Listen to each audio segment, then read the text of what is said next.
Good evening, dear listeners.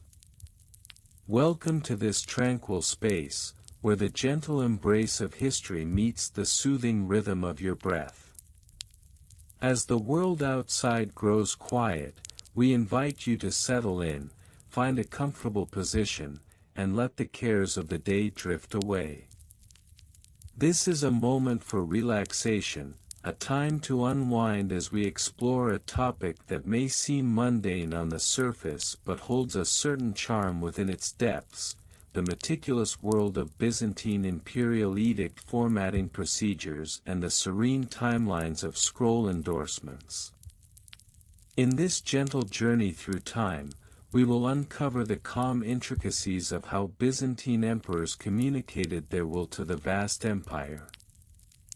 Picture the sun setting over the golden domes of Constantinople, casting a warm glow over the parchment scrolls that were the lifeblood of administration. With each stroke of the quill, a world of order and structure emerged, as each edict was carefully formatted and inscribed. We will delve into the specifics of these formatting procedures, revealing the beauty in the details that may have eluded the casual observer. Imagine the scrolls being delicately rolled and sealed, each endorsement a promise of governance, stability, and guidance for the citizens of the empire. You may find it soothing to picture the serene scribes, their ink flowing like a gentle stream, as they meticulously transcribed the emperor's words, their hands moving in a dance of precision and care. We will take our time to explore the timelines associated with these endorsements, the rhythm of their creation echoing the heartbeat of Byzantine society. As we navigate through this seemingly dull yet fascinating subject, let the monotony of the details lull you into a peaceful state. The ebb and flow of the narrative will guide your mind to a place of calm, where the weight of the day lifts away, and you are free to float amidst the whispers of the past. Tonight, we will touch upon key elements, such as the significance of format in conveying authority, the various types of edicts that were issued, and the role of endorsements in ensuring their acceptance and enforcement. Each aspect may seem simple, yet together they weave a rich tapestry that reflects the complexities of governance in a time long gone. Allow the rhythm of my voice to carry you softly through this exploration. Embrace the tranquility that comes with understanding the mundane aspects of history, as they often provide the most profound insights into human nature and society. Let your thoughts drift like leaves on a gentle breeze, and permit yourself to be lulled by the repetitive patterns of this historical narrative. As we prepare to embark on this journey through the annals of Byzantine governance, remember that it is perfectly all right to let your eyes close, to let the soothing cadence of the tale wash over you. The details of imperial edict formatting and scroll endorsement may seem unremarkable, but in their calmness lies a story that deserves to be told. So, breathe deeply, dear listeners. Inhale the serenity of the evening, and exhale the tension of the day. Allow yourself to be enveloped in this gentle exploration of history, a journey designed not just to inform, but to relax and soothe your mind. With that, we shall begin our exploration into the world of Byzantine imperial edict formatting procedures. Let us drift together into the past, as the first scroll unfurls before us. In the annals of Byzantine history, the procedural intricacies surrounding imperial edict formatting and scroll endorsement timelines present a notable yet often overlooked aspect of governance. The earliest records dating back to the establishment of the Byzantine Empire in 330 CE, under Emperor Constantine I, reveal that such administrative practices were critical in the execution of imperial authority and the dissemination of legal information.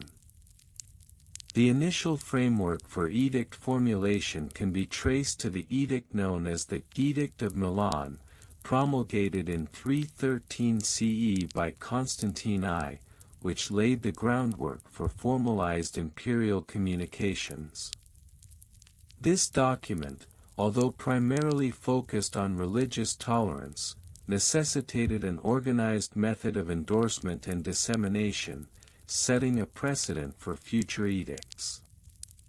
The edict was inscribed on wax tablets, which were subsequently transformed into scrolls, a practice that would dominate the administrative landscape of Byzantium.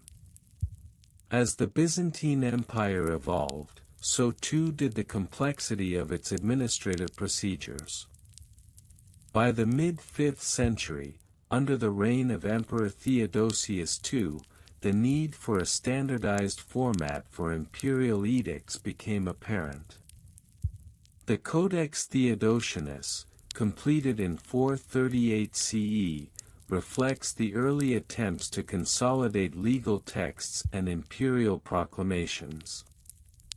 This codification process necessitated the establishment of precise formatting protocols. Edicts were typically inscribed on parchment scrolls, which were made from the skins of sheep, goats, or calves, and presented in a manner that adhered strictly to the conventions of the time. The scrolls would often begin with a formal salutation, "To all the faithful," or "To the people of the empire," which served to establish the authority of the issuing emperor. Following this salutation, the text of the edict would be inscribed using a stylus, with careful attention paid to legibility and consistency. The use of capital letters, known as uncials, became a hallmark of Byzantine script, further emphasizing the importance of legibility in official documents. Administrative procedures surrounding the endorsement of scrolls also evolved during this period. The presence of notaries, who played a crucial role in the drafting and endorsement of edicts, became institutionalized. Notaries were responsible for ensuring that the text adhered to the established format and that the scroll was sealed with the appropriate imperial insignia. The seal, typically made of wax, would bear the image of the emperor, serving as a mark of authenticity and authority. In the context of daily routines within the imperial bureaucracy, the endorsement process was a meticulous affair. Each scroll required multiple layers of review and approval. Initial drafts were composed by junior officials, who would present them to more senior administrators for evaluation. This hierarchical review process was essential for maintaining the integrity of imperial communications. Should an edict require amendments, the revision process was documented in a separate scroll, known as a notitia, which would outline the changes made. The endorsement of an edict was not merely a clerical exercise, it was a ceremonial event that often involved the presence of the emperor or a high-ranking official. The endorsement ceremony typically took place within the Great Palace of Constantinople, specifically in the Hall of the 42 Columns, renowned for its architectural grandeur. The hall, adorned with intricate mosaics and marble columns, provided an appropriate backdrop for the formalization of imperial decrees. As the 6th century progressed, under the reign of Emperor Justinian I, the procedures surrounding edict formatting and endorsement underwent further refinement. Justinian, known for his ambitious legal reforms, commissioned the Corpus Juris Civilis, which aimed to consolidate and clarify the vast array of legal texts and edicts that had accumulated over the centuries. This monumental work necessitated the establishment of even more rigorous standards for the formatting of new edicts. The Corpus Juris Civilis not only established a comprehensive legal framework but also mandated that all new edicts be prefaced with a reference to previous laws, thereby ensuring continuity and coherence in legal governance. This requirement led to the development of a system known as glossing, where officials would annotate existing laws to provide context for new edicts. The scrolls produced during this period reflected this complexity, with multiple layers of text and annotation requiring a sophisticated understanding of legal precedents. The endorsement process during Justinian's reign also saw the introduction of a standardized timeline for scroll approvals. Edicts were required to be reviewed within a specific time frame, often dictated by the urgency of the matter at hand. For instance, in cases of public health or safety, the review period might be condensed to a matter of days, whereas more routine administrative matters could allow for several weeks of deliberation. The architectural significance of the Great Palace continued to influence the endorsement process, with the newly constructed Hagia Sophia serving as a secondary venue for significant ceremonial endorsements. The grand dome and expansive narthex of the Hagia Sophia provided an imposing setting for the formal announcement of imperial edicts, reinforcing the emperor's divine right to rule. Throughout the 7th and 8th centuries, the Byzantine Empire faced numerous external challenges, including invasions and territorial losses. Despite these upheavals, the procedures for edict formatting and endorsement remained relatively stable. The enduring importance of these protocols was evident in the continued emphasis on the clarity and authority of imperial communications. During this period, the role of the imperial chancellery became increasingly central to the endorsement process. The chancellery, staffed by a cadre of educated scribes, was responsible for the production of official documents and the maintenance of records, ensuring that all edicts were archived according to their respective endorsement timelines. The 9th century marked a period of relative stability, known as the Macedonian Renaissance, during which the Byzantine Empire experienced a cultural and administrative revival. The endorsement procedures for imperial edicts during this time were characterized by a renewed emphasis on classical rhetoric and elegance in presentation. Edicts began to incorporate more elaborate language and stylistic flourishes, reflecting the cultural aspirations of the era. The architectural developments of this period, such as the construction of the Church of the Holy Apostles, served as a testament to the empire's renewed vigor. The endorsement of edicts often took place in newly constructed civic spaces, aligning with the aesthetic values of the time. The scrolls produced during this period bore ornate decorations, including gold leaf and intricate illustrations, as a means of showcasing the emperor's wealth and benevolence. As the Byzantine Empire entered the 10th century, the complexities of edict formatting and endorsement timelines began to evolve in response to the changing political landscape. The increasing influence of local governors and military leaders necessitated a more decentralized approach to administration. This shift impacted the endorsement process, leading to the emergence of regional variations in edict formatting. While the central authority maintained overarching guidelines, local officials were granted greater latitude in the presentation of imperial decrees. By the 11th century, the Byzantine Empire faced significant internal strife and external pressures, culminating in a series of military defeats. The administrative procedures surrounding edict formatting and endorsement began to reflect the empire's declining fortunes. The once ceremonial endorsement rituals became more perfunctory, with officials often resorting to templated formats in an effort to expedite the process.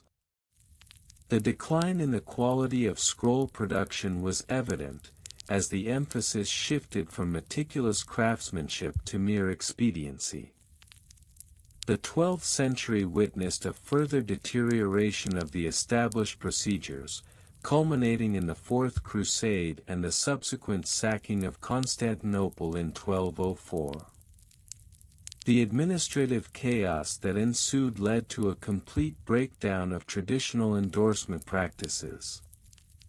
Scroll production became a haphazard affair, with many edicts failing to adhere to established formats. The imperial authority, once symbolized by the grandeur of ceremonial endorsements, was diminished, leading to a loss of confidence in the legitimacy of imperial communications.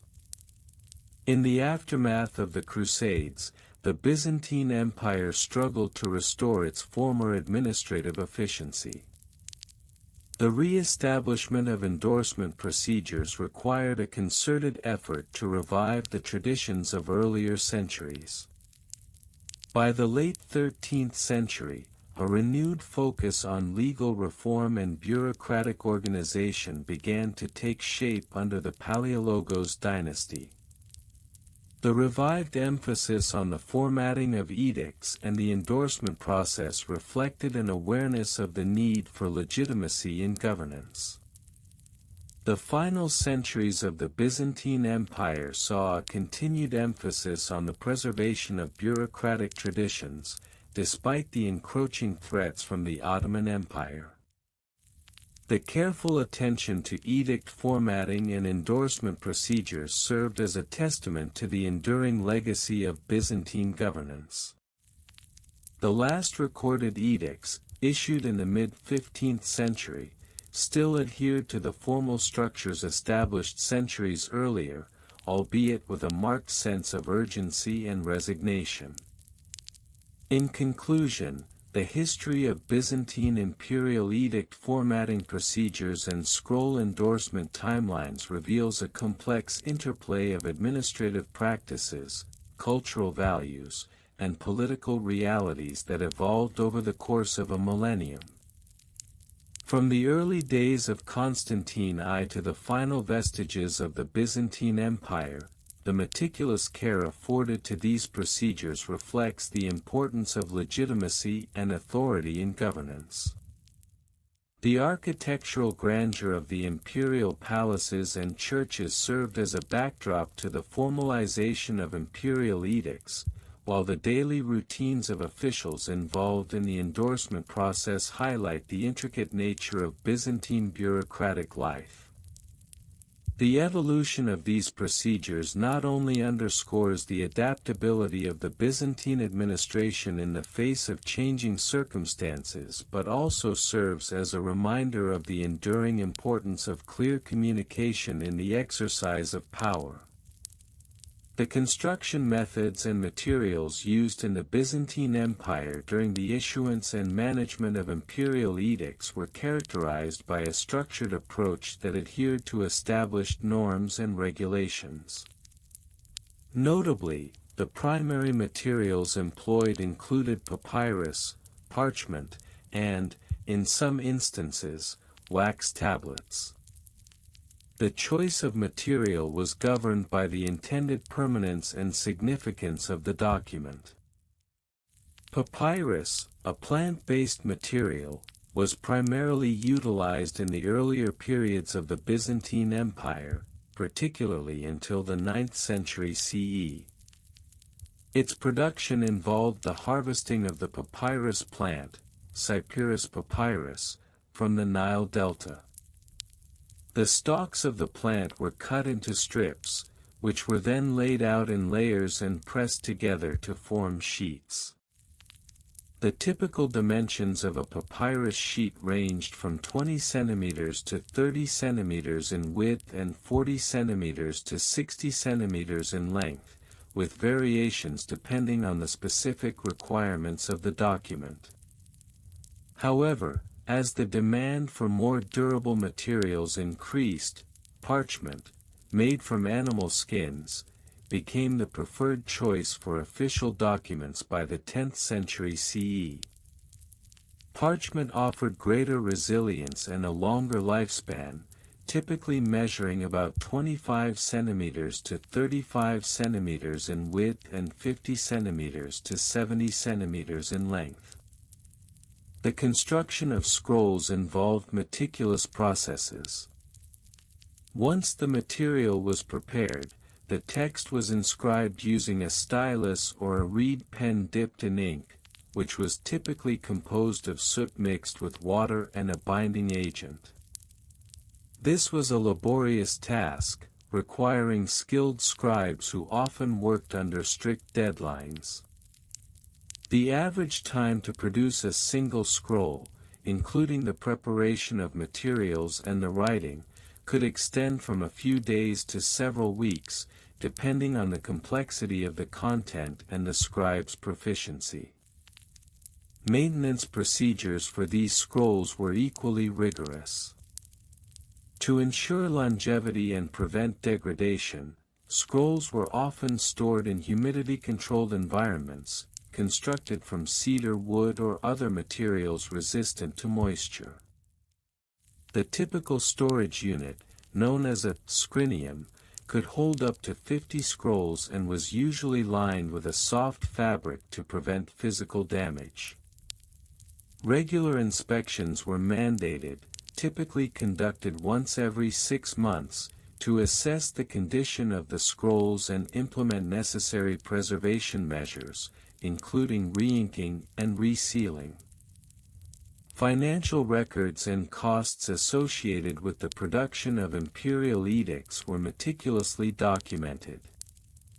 The costs varied significantly based on the materials and labor involved. For instance, a standard papyrus scroll could cost approximately 2 solidi, while a parchment scroll could command up to 10 solidi, depending on the quality of the skin and the intricacies of the writing. It is noteworthy that the imperial treasury maintained detailed ledgers to track expenditures related to the production of such documents. These records included entries for materials, labor, and any additional costs incurred through the endorsement process, which typically involved multiple layers of administrative approval. Personnel involved in the production and endorsement of imperial edicts were categorized into specific job roles with defined responsibilities. The primary role was that of the scribe, Gamma Rho Alpha Phi Epsilon, who was responsible for the actual writing of the edicts. Scribes were often educated individuals, frequently trained in the arts of rhetoric and law. Their job descriptions included not only the transcription of edicts but also the verification of legal terminology and adherence to established formats. A scribe in the Byzantine Empire could expect a salary of 5 solidi per month, a substantial sum compared to other occupations. Additionally, there were roles such as the notarius, a position that involved overseeing the endorsement process and ensuring that all necessary signatures were obtained from relevant officials. The notarius would coordinate with various bureaucratic offices, including the praefectus, who was responsible for the maintenance of public order and the enforcement of laws. The notarius earned approximately 7 solidi per month, reflecting the importance of this role in the bureaucratic hierarchy. Technical specifications for the scrolls and their endorsements were strictly regulated. The standard dimensions of an endorsed scroll were typically 30 centimeters in width and 1.5 meters in length when fully unrolled. The endorsement process required the inclusion of specific elements: the imperial seal, which was cast in wax and bore the image of the reigning emperor, and the signatures of at least 3 high-ranking officials, attesting to the authenticity and legality of the document. The endorsement itself was performed using a special ink, often made from a mixture of iron gall and plant extracts, which provided a distinctive dark hue that was resistant to fading. The procedures for endorsement were governed by a well-defined timeline. Once a draft edict was prepared, it would undergo a review period lasting no less than 10 days. This period allowed for discussions and amendments among the Council of Advisors, who would scrutinize the legal ramifications and political implications of the proposed text. Following this review, the edict would enter a formal approval phase, requiring an additional 5 days for the final endorsements to be collected. Upon completion of the endorsement process, the edict was then registered in the official annals, a task overseen by another bureaucratic role known as the archivar. The archivar was responsible for maintaining the integrity of the imperial records and ensuring that all documents were accurately logged. This role was crucial for historical accuracy and legal accountability, as it facilitated the tracking of all imperial decrees issued during a given reign. In summary, the dull history of Byzantine imperial edict formatting procedures and scroll endorsement timelines reveals a complex system of construction methods, maintenance protocols, financial recording, and personnel management. Each element was meticulously crafted to uphold the integrity of the Byzantine legal system. The attention to detail in the production and endorsement of imperial edicts reflects a broader commitment to governance and order, underscoring the administration's recognition of the importance of documentation in the exercise of power. The Byzantine Empire, through its bureaucratic processes, ensured that every edict was not only a tool of governance but also a testament to the enduring legacy of its administrative acumen. The construction methods and materials used in the Byzantine Empire during the issuance and management of imperial edicts were characterized by a structured approach that adhered to established norms and regulations. Notably, the primary materials employed included papyrus, parchment, and, in some instances, wax tablets. The choice of material was governed by the intended permanence and significance of the document. Papyrus, a plant-based material, was primarily utilized in the earlier periods of the Byzantine Empire, particularly until around the 6th century AD. Originating from the Nile Delta in Egypt, papyrus was made from the pith of the papyrus plant and was favored for its lightweight and relatively inexpensive nature. Documents written on papyrus were often used for everyday correspondence and less formal communications, as they were easier to produce and transport. For instance, many of the early administrative documents from the reign of Emperor Justinian I, 527 to 565 AD, were crafted on papyrus, reflecting the empire's reliance on this material for bureaucratic needs during the transition from late antiquity to the Byzantine era.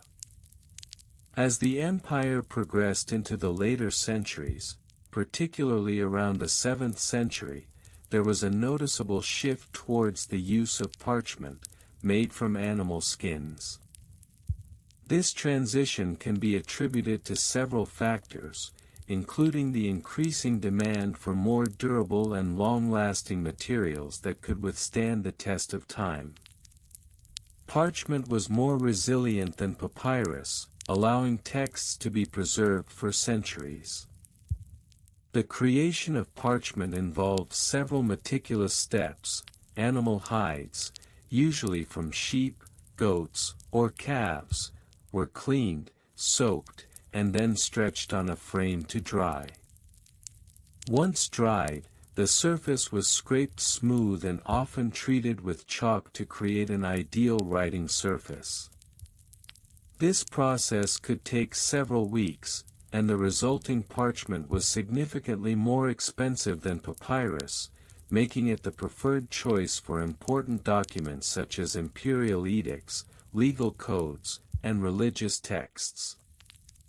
One notable example of the use of parchment in the Byzantine Empire is the Codex Justinianus, published in 529 AD as part of Justinian's larger project to codify Roman law. This monumental work was meticulously written on high-quality parchment and became a cornerstone of Byzantine legal practice. The Codex comprised multiple volumes and was intended to provide a comprehensive legal framework that would streamline and clarify existing laws.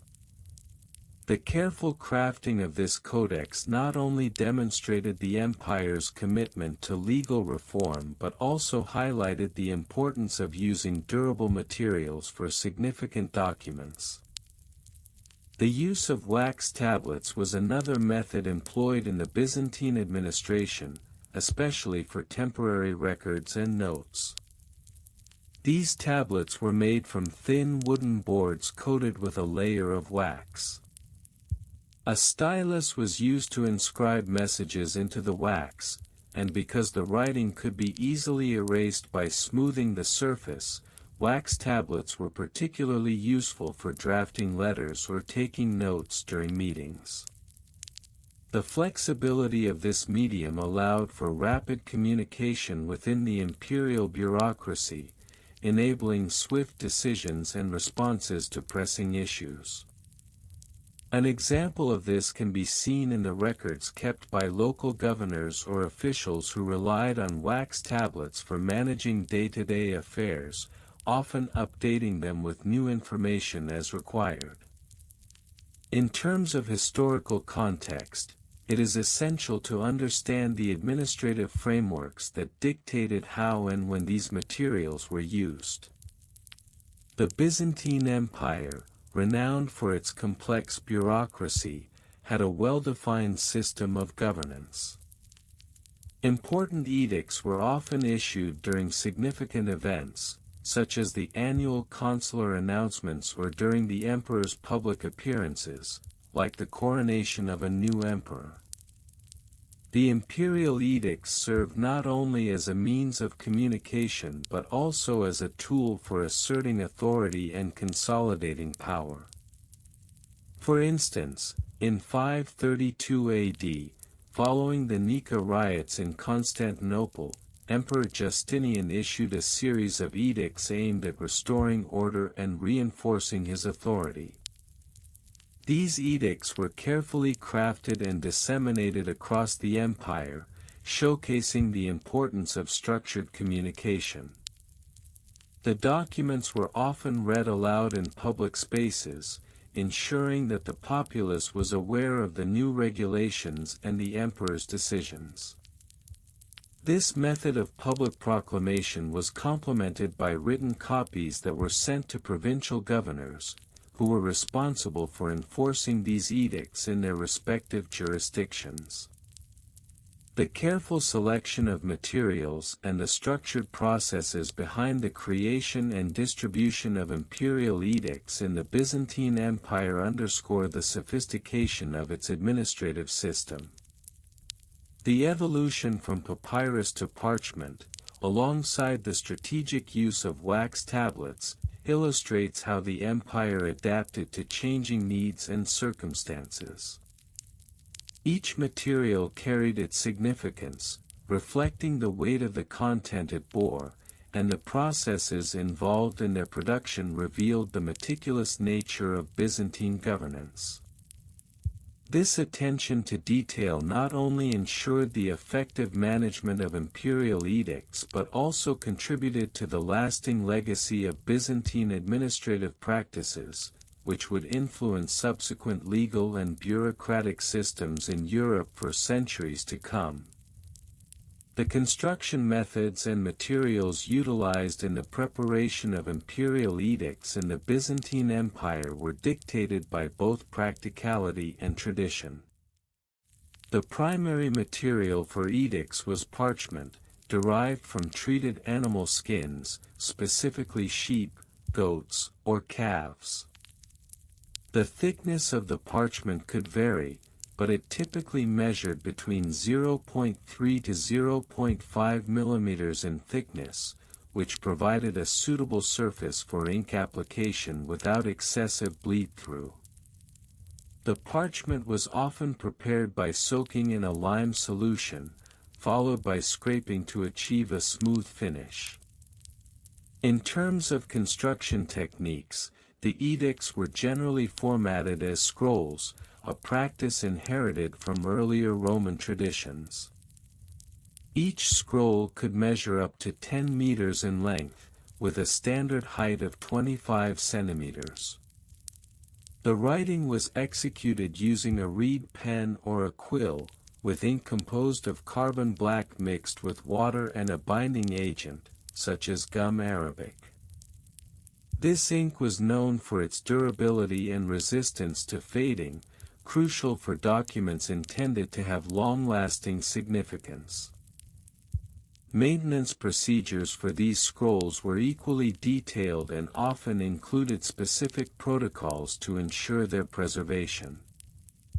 Edicts were stored in libraries or archives, which were typically climate-controlled to prevent degradation from humidity and temperature fluctuations. The scrolls were housed in wooden cases lined with silk or felt to minimize abrasion. Regular inspections were mandated every 2 years, during which archivists would check for signs of mold, insect infestation, or physical damage.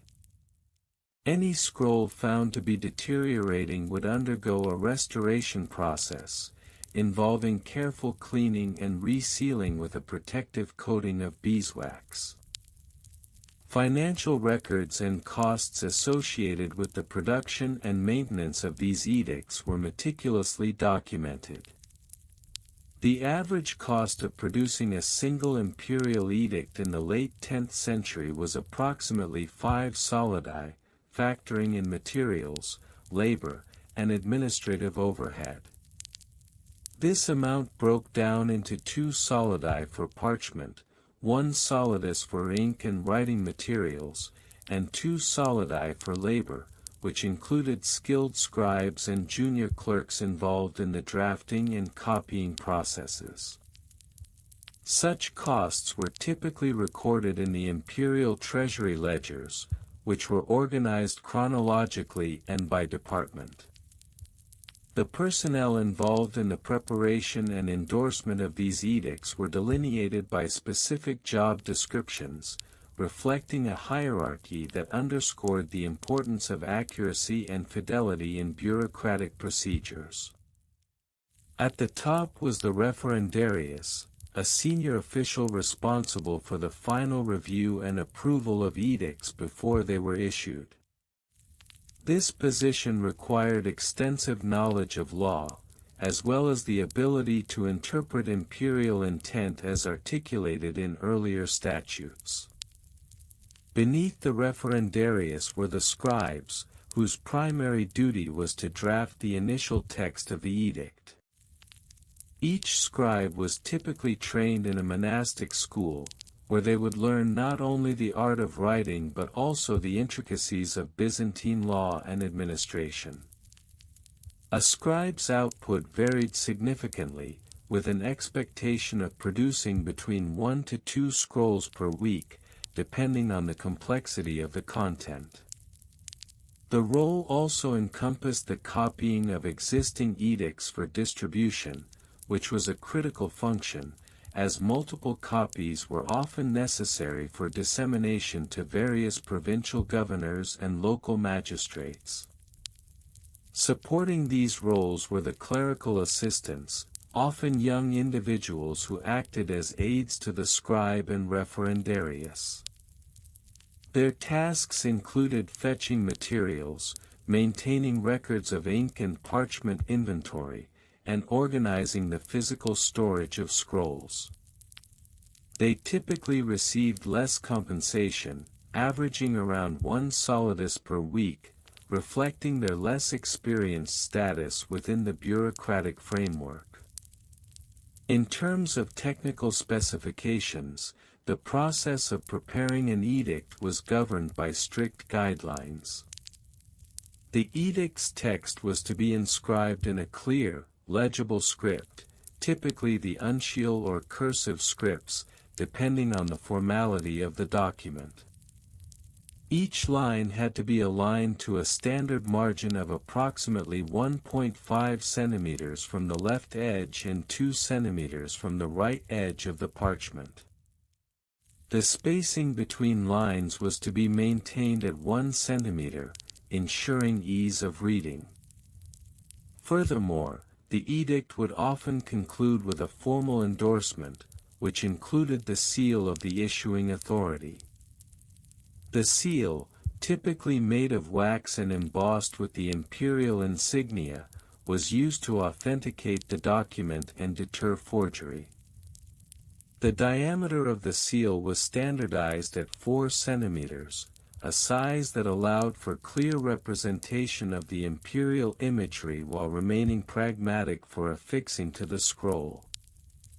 The wax used for sealing was often colored red or green, with specific colors denoting different levels of authority or urgency. The endorsement process itself was a multi-step affair. Upon completion of the edict's drafting, the scribe would present it to the referendarius for review. This review could take several days, during which the referendarius would cross-reference the text with existing laws and previous edicts to ensure consistency. Once approved, the edict would be signed by the referendarius and accompanied by a notation of the date, which was formatted as follows: in the year of our Lord, on the day of month, in the year of the reign of Emperor. This precise dating system was crucial, as it provided context and a legal timeframe for the edict's applicability. After endorsement, the edict would be copied as necessary, a process that could take an additional 2 to 3 days, depending on the number of copies and the complexity of the text. Distribution was then organized, with designated couriers responsible for delivering the edicts to various provinces. The couriers were instructed to log their routes and the dates of delivery, ensuring accountability and traceability of the imperial directives. In conclusion, the Byzantine imperial edict formatting procedures and scroll endorsement timelines encompassed a considerable array of methods, materials, and personnel, underlined by a strict adherence to bureaucratic protocols. The detailed nature of these practices not only ensured the integrity of the edicts themselves but also reinforced the administrative structure that underpinned the Byzantine state. The financial implications, along with the technical specifications, highlight the complexity of governance during this period, reflecting a system that valued precision, accountability, and tradition in its operations. The construction methods and materials utilized in the preparation of imperial edicts in the Byzantine Empire were dictated by both practicality and tradition. The primary material for edicts was parchment, derived from treated animal skins, specifically sheep, goats, or calves. The thickness of the parchment could vary, but it typically measured between 0.3 to 0.5 millimeters in thickness, which provided a suitable surface for ink application without excessive bleed-through. The parchment was often carefully prepared through a process of soaking, scraping, and stretching to achieve the desired texture and durability. Parchment production can be traced back to ancient civilizations, but it became particularly refined during the Byzantine era, around the 4th century AD. The process of making parchment involved several crucial steps. First, the animal skins were soaked in a solution of water and lime to loosen the hair and flesh. After this treatment, the skins were scraped clean, stretched on a frame, and allowed to dry. This meticulous process ensured that the final product was smooth and suitable for writing. Historical records indicate that parchment production centers existed in major Byzantine cities, such as Constantinople and Antioch, where skilled artisans specialized in this craft. Once prepared, the parchment was cut into sheets, often measuring around 20 by 30 centimeters, and organized into quires or gatherings, which consisted of multiple sheets folded together. This method of binding was essential for creating larger documents, as it allowed for easy handling and reading. Each quire would typically be stitched together using thread made from linen or animal sinew, a practice that ensured the longevity of the document. The stitching was often reinforced with a wax seal, which served both as a form of authentication and a decorative element. Imperial edicts were not merely administrative documents, they were a reflection of the emperor's authority and the grandeur of the Byzantine state. The ink used on these edicts was typically carbon-based, derived from soot mixed with a binding agent like gum arabic. The color of the ink varied, with black being the most common, but occasionally red ink was used for headings or important sections, highlighting the significance of the text. The use of such inks can be traced back to the Roman tradition, with variations developing over the centuries to suit the aesthetic preferences of the Byzantine court. The content of an edict could range from legal proclamations to social reforms, each characterized by a formal structure. For example, an edict issued by Emperor Justinian I in 529 AD, known as the Codex Justinianus, aimed to consolidate and reform the existing body of Roman law. This edict was meticulously crafted and distributed throughout the empire, demonstrating the importance of written communication in governance. The codification process itself involved extensive review and revision, with legal scholars meticulously examining and synthesizing existing laws into a coherent format. To further illustrate the significance of edicts, one can consider the case of the Edict of Milan in 313 AD, issued by Emperor Constantine.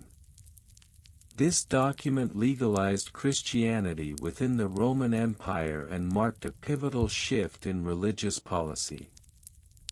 Although technically predating the Byzantine Empire, its implications resonated throughout Byzantine governance, setting a precedent for the issuance of edicts that shaped religious and civil life. This transition reflects the evolving nature of authority and the necessity for communicating policy changes through written edicts. In addition to parchment and ink, the physical presentation of imperial edicts played a crucial role. Edicts were often decorated with ornate calligraphy, which not only enhanced their visual appeal but also signified the importance of the content. Scribes, who were trained in the art of calligraphy, employed various styles, including uncial and minuscule scripts, depending on the period and the formality of the document. Some edicts were adorned with elaborate initials and marginal decorations, showcasing the artistic skills of the scribe and the status of the issuing authority. Historically, the Byzantine Empire's use of written edicts can be linked to its attempts to project power and maintain control over a vast and diverse territory. The issuance of these documents was not merely a bureaucratic necessity but a strategic tool for influencing public opinion and reinforcing the legitimacy of the emperor. By disseminating edicts throughout the empire, from the bustling streets of Constantinople to remote provinces, the emperor could ensure that his decrees were known and observed. In conclusion, the methods and materials used in the preparation of imperial edicts in the Byzantine Empire were deeply rooted in tradition, practicality, and the desire for artistic expression. The careful selection of parchment, the meticulous crafting of ink, and the elaborate presentation of the text all contributed to the enduring legacy of these documents. As the Byzantine Empire navigated its complex socio-political landscape, the written word became a powerful instrument for governance, serving as a testament to the empire's enduring influence in history. In the Byzantine Empire, the production and endorsement of imperial edicts were governed by a meticulous framework of construction methods and materials, maintenance procedures, financial records and costs, personnel and job descriptions, as well as technical specifications. Each of these components played a crucial role in ensuring the reliability and legitimacy of official documents, which were essential for governance and administration. ### Construction methods and materials. The physical manifestation of an imperial edict was typically inscribed on materials such as papyrus, parchment, or wax tablets. Papyrus, a product of the Cyperus papyrus plant, was commonly utilized in the earlier centuries of the Byzantine era, particularly until the introduction of parchment in the 5th century CE. Parchment, made from animal skins, usually sheep, goats, or calves, was preferred for its durability and longevity, especially in archival contexts. The dimensions of the scrolls varied, but a standard size for papyrus scrolls was approximately 30 centimeters in width and could extend up to 10 meters in length.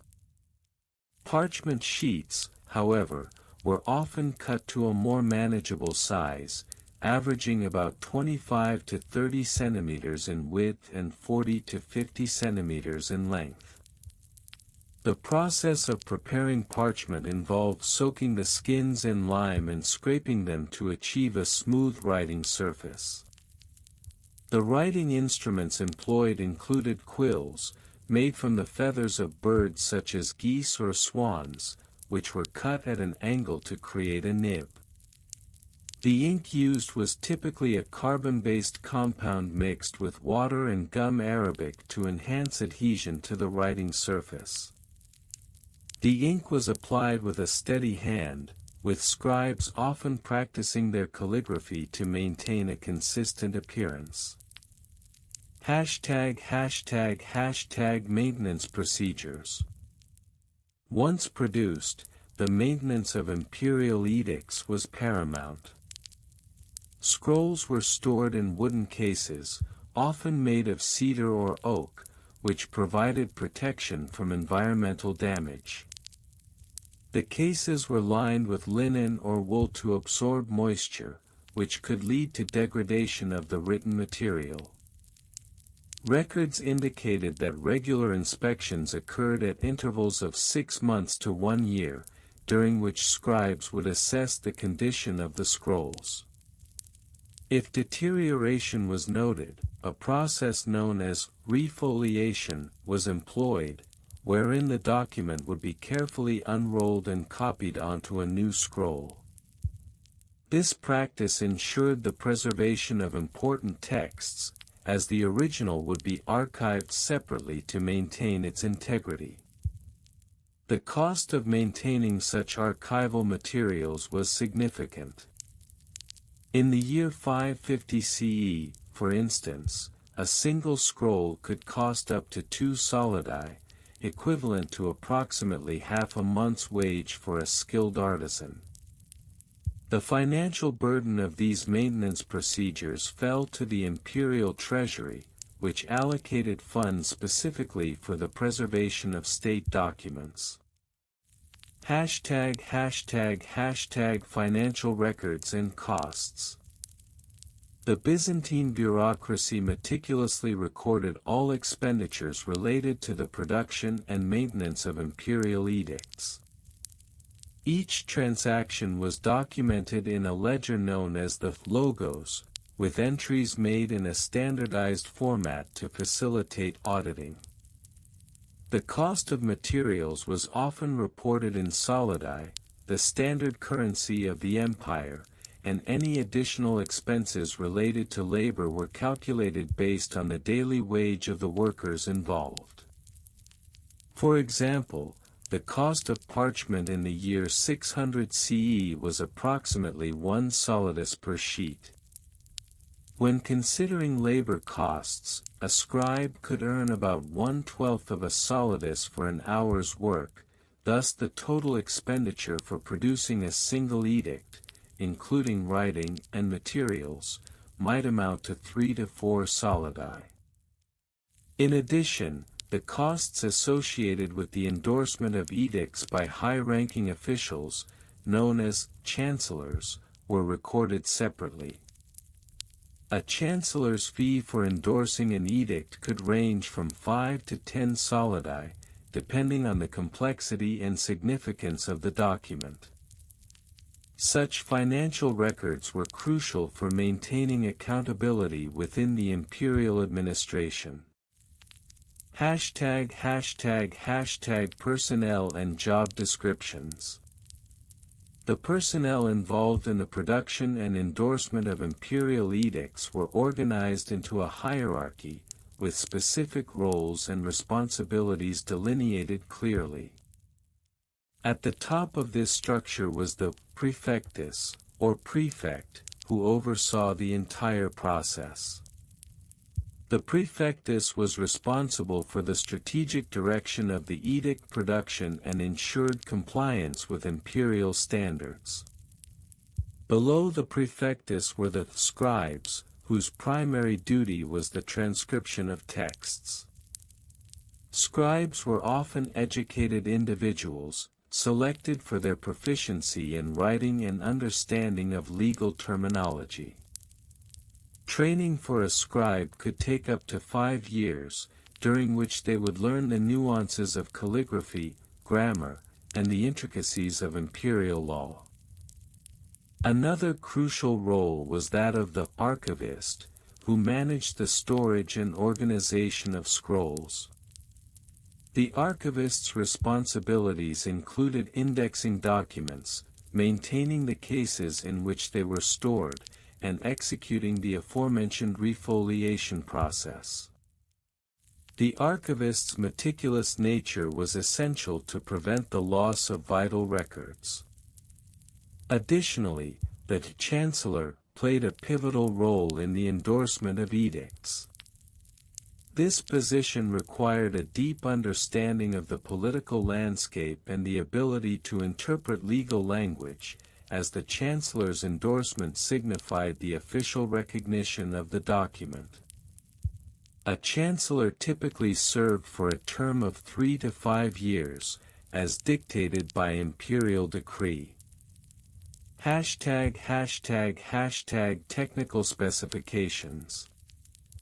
The technical specifications related to the endorsement of edicts were governed by a series of standards that ensured uniformity across all documents produced.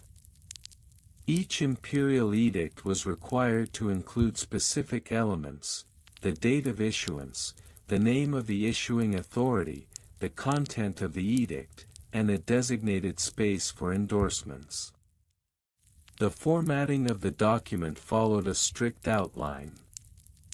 The opening line typically began with a phrase such as, "To all who shall see this edict," followed by the date formatted in the Byzantine calendar, which was based on the creation of the world, calculated to be 5,508 years before the birth of Christ.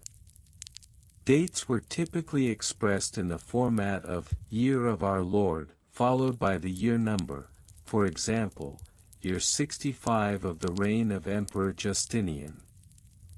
The main body of the edict was often divided into numbered sections, with each section beginning with an ornate initial letter, embellished with gold or colored inks to denote importance. The text itself adhered to a left-justified format, with margins of at least 1.5 centimeters on either side to allow for annotations and seals. In conclusion, the Byzantine imperial edict formatting procedures and scroll endorsement timelines, while appearing monotonous and tedious, were integral to the functioning of the imperial administration. Through a meticulous process involving construction methods, maintenance, financial oversight, personnel roles, and strict technical specifications, the Byzantine Empire established a bureaucratic system that emphasized the importance of written documentation in governance. The enduring legacy of these practices reflects the empire's commitment to order and stability in a complex socio-political landscape. The construction methods and materials employed in the production of Byzantine imperial edicts were governed by a rigorous adherence to the standards set forth by the Bureau of Imperial Edicts, a division of the imperial administration formed in the early 6th century AD. The predominant materials utilized in the making of scrolls were papyrus and parchment, with the former being more common in the earlier centuries, particularly in the 4th and 5th centuries AD, when papyrus was still readily available from Egypt.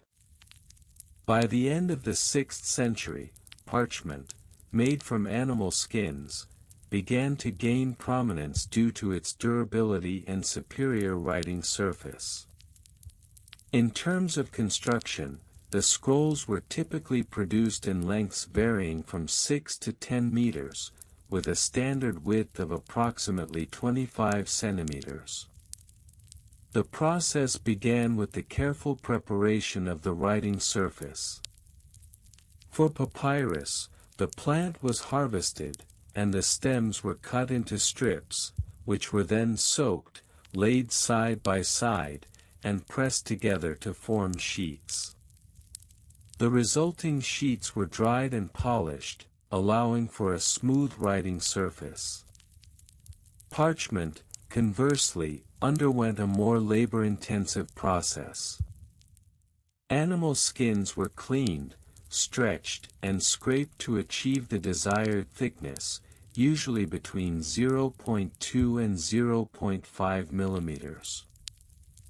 Once the materials were prepared, the scrolls were rolled onto wooden rods, known as staves, which typically measured around 50 centimeters in length. The scrolls were then secured with cords made from flax or hemp. The final product was a carefully crafted document that not only conveyed important legal decrees but also reflected the imperial authority through its physical form. Maintenance procedures for these scrolls were equally meticulous. Given the fragility of both papyrus and parchment, the preservation of these documents necessitated a controlled environment. Edicts were stored in repositories known as archives, which were maintained at a stable temperature and humidity level to prevent deterioration. The archives were often located within the imperial palace, specifically within the Hall of Records, constructed under Emperor Justinian I in the mid-6th century. This hall was designed to accommodate hundreds of scrolls, with wooden shelves measuring approximately 40 centimeters in depth and 2 meters in height. A regular schedule for inspection and maintenance was implemented, with officials tasked with examining the scrolls for signs of decay or damage. Each scroll was assigned a unique identifier, recorded in maintenance logs, which documented its condition. This log system, established around 540 AD, included details such as the date of inspection, the name of the inspector, and any necessary repairs. Repairs typically involved the careful regluing of frayed edges or the application of protective coatings derived from natural resins.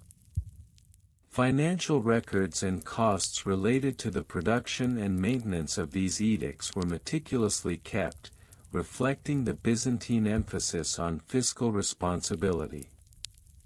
The costs incurred in the production of a single scroll, including materials, labor, and storage, were documented in ledgers maintained by the Finance Department of the Bureau of Imperial Edicts. For instance, in 570 AD, the estimated cost of producing a standard-length scroll, approximately 8 meters of parchment, was recorded at 10 solidi, a significant sum in a period where the average daily wage for a skilled laborer was roughly 1 solidus. The labor costs associated with scroll production varied based on the complexity of the edict. Simple proclamations could be inscribed by a single scribe within 1 day, while more elaborate legal documents, requiring multiple endorsements, could take several days to complete. The average scribe, often trained in the imperial schools of rhetoric, burned approximately 3 solidi per day, reflecting their specialized skills. Personnel involved in the edict formatting process included a range of job descriptions, each with distinct responsibilities. The chief scribe, or magister scribnorum, supervised the entire operation, ensuring that all documents conform to established formats and protocols. This position, first mentioned in imperial records in 408 AD, was a highly regarded role, often filled by individuals with extensive experience in imperial bureaucracy. Under the chief scribe were several junior scribes tasked with the actual writing of the edicts. Each scribe was required to undergo rigorous training, typically lasting several years, during which they mastered the art of calligraphy and the specific legal language employed in Byzantine law. Additionally, a notarius, or notary, was responsible for providing official certification of each edict. This role emerged in the early 7th century as a response to the increasing complexity of legal documentation, ensuring that all endorsements were duly recorded. Technical specifications for the scrolls were dictated by the established norms of the time. The writing was executed in a standardized script known as uncial, characterized by its rounded letters, which facilitated legibility. The ink used was composed of carbon black mixed with a binding agent, typically gum arabic, which ensured that the writing adhered to the surface of the scroll without smudging. The average ink production cost was approximately 2 denarii per liter, with a single scroll requiring about 200 milliliters of ink for complete inscription. In addition to the technical aspects of scroll creation, there was also a strict protocol governing the endorsement timelines of edicts. Each scroll required a series of endorsements from various officials, which could significantly delay its final approval. The endorsement process began with the drafting of the edict itself, followed by a review by the chief scribe. Once approved, the document was presented to the emperor for his signature, a process that could take anywhere from a few days to several weeks, depending on the emperor's schedule and the urgency of the matter. After the emperor's endorsement, the scroll was further reviewed by the Concilium, a council of advisors who provided additional scrutiny. This step was crucial in ensuring that all legal and fiscal implications were thoroughly considered before the edict was finalized. The entire endorsement process was documented in a ledger maintained by the chief scribe, which recorded the dates of each endorsement, the names of the endorsing officials, and any comments or amendments made during the review. The final stage of the endorsement process involved the public proclamation of the edict, which typically took place in the Forum of Constantinople. This event was meticulously planned and executed, often accompanied by a public ceremony that included the reading of the edict aloud, ensuring that the populace was informed of the new laws. Attendance at these proclamations was mandatory for local officials, who were required to document their participation in a separate ledger. In conclusion, the construction methods and materials, maintenance procedures, financial records and costs, personnel and job descriptions, as well as technical specifications related to Byzantine imperial edict formatting were all integral to the functioning of the empire's administrative machinery. These practices not only facilitated the governance of a vast and diverse empire but also reinforced the importance of written documentation as a means of establishing order and stability within a complex socio-political landscape. The care and precision with which these documents were crafted and maintained speak to the Byzantine commitment to a bureaucratic system that sought to uphold the rule of law and the authority of the imperial office. The dull history of Byzantine imperial edict formatting procedures and scroll endorsement timelines has thus far traversed the intricate realm of imperial bureaucracy, focusing on the technical aspects of edict creation and the minutiae of scroll endorsement. In this section, we will delve deeper into several crucial aspects: regional variations and comparisons, the evolution of these procedures over time, the bureaucratic regulations and laws that govern them, the supply chain and logistics involved in their dissemination, and the methods of record-keeping that ensured the survival of this prosaic yet essential administrative practice. ### Regional variations and comparisons. Byzantium, at its zenith, encompassed a vast territory that included diverse cultures, languages, and administrative practices. The formatting of imperial edicts often reflected these regional variations, which could be attributed to local customs, linguistic differences, and the influence of pre-existing governance structures. For instance, in the provinces of Thrace and Asia Minor, edicts might exhibit a more elaborate and ornate script, influenced by the Hellenistic traditions that had permeated these regions over centuries.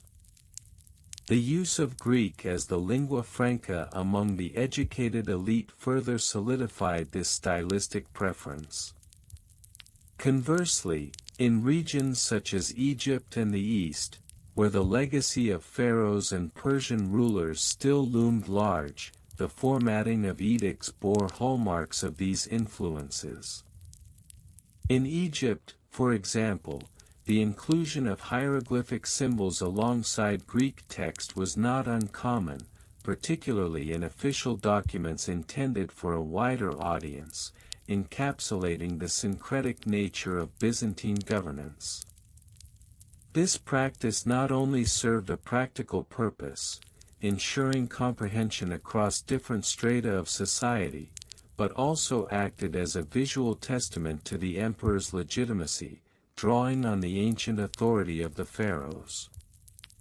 In the western provinces, particularly in the remnants of the Western Roman Empire, Latin remained the dominant language for legal documents. Thus, contrasting edict formats emerged, with Latin texts often employing a more rigid structure compared to their Greek counterparts. The use of abbreviations and legal terminology specific to Roman law was prevalent, reflecting the ongoing influence of Roman administrative practices even after the fall of the Western Empire. #evolution over different time periods. The evolution of edict formatting can be traced through several distinct phases, each marked by significant historical events that shaped Byzantine governance.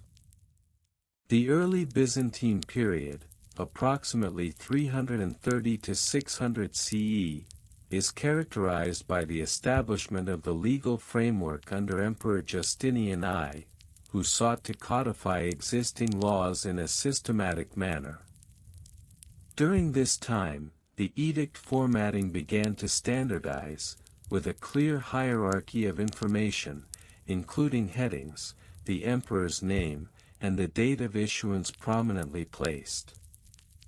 As the empire transitioned into the Middle Byzantine period, approximately 600–1204 CE, the rise of the bureaucratic state necessitated further refinements. The introduction of the so-called prescriptio, a formulaic opening that served to invoke divine authority, became a staple in edict formatting. Notable is the shift towards a more rigid bureaucratic style, as seen in the edicts of the Macedonian dynasty, 867–1056 CE, where a focus on clarity and precision gained precedence. This transformation was undoubtedly influenced by the increasing complexity of governance as the empire dealt with external threats and internal strife. The late Byzantine period, 1204 to 1453 CE, saw further adaptations, particularly in response to the Fourth Crusade and subsequent fragmentation of the empire. Edicts became more pragmatic, often reflecting immediate political concerns. The format of these edicts grew more utilitarian, focusing on actionable directives rather than ceremonial flourishes. This pragmatic shift illustrated the empire's struggle to maintain authority amid a rapidly changing political landscape. #Bureaucratic regulations and laws. Byzantine bureaucratic regulations concerning edict formatting were codified in a series of legal texts, which served to guide officials in their duties. The Ekloga, a legal code established in the 8th century, provided specific guidelines for the organization and presentation of imperial edicts. These regulations mandated that every edict must include the emperor's name, title, and the phrase, "by the grace of God," underscoring the divine right of the emperor to rule. Moreover, the novelli, or new laws issued by emperors subsequent to the Corpus Juris Civilis, included explicit instructions on the language and style of edicts.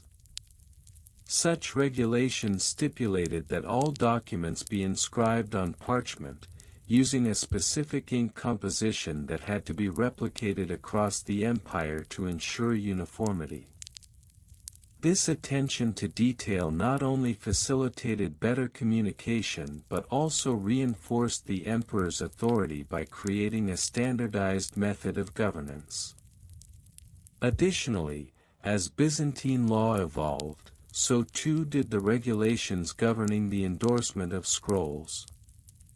Endorsements became increasingly formalized, often requiring the signatures of multiple bureaucratic officials, each representing different administrative branches.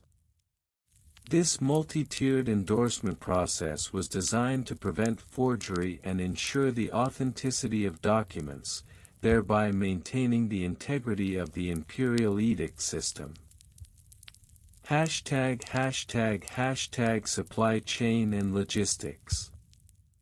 The logistics surrounding the creation and dissemination of imperial edicts were as complex as the edicts themselves. The supply chain for materials essential to scroll production, such as parchment and ink, mirrored the intricate trade networks of the Byzantine Empire. Parchment, primarily sourced from animal hides, was produced in various regions, with certain areas known for higher quality materials, such as the famed parchment from Pergamon. The procurement of ink, typically composed of carbon black and gum arabic, necessitated careful attention to quality, as the longevity of the written word depended on the durability of the ink used. Once produced, scrolls underwent a meticulous process of endorsement and dispatch. Imperial edicts were often delivered through a network of couriers, known as agiloi, who were responsible for transporting documents across vast distances. The speed and efficiency of these couriers were paramount, particularly in situations where timely communication could influence military or political decisions. The establishment of relay stations along key trade routes facilitated rapid transmission, allowing for the swift movement of parchment scrolls from the imperial center to the provinces. Additionally, the complexities of maintaining a supply chain extended to the bureaucratic apparatus itself. The Chancellery, responsible for the production of official documents, had to coordinate with local governors and provincial authorities to ensure that edicts reached their intended audiences.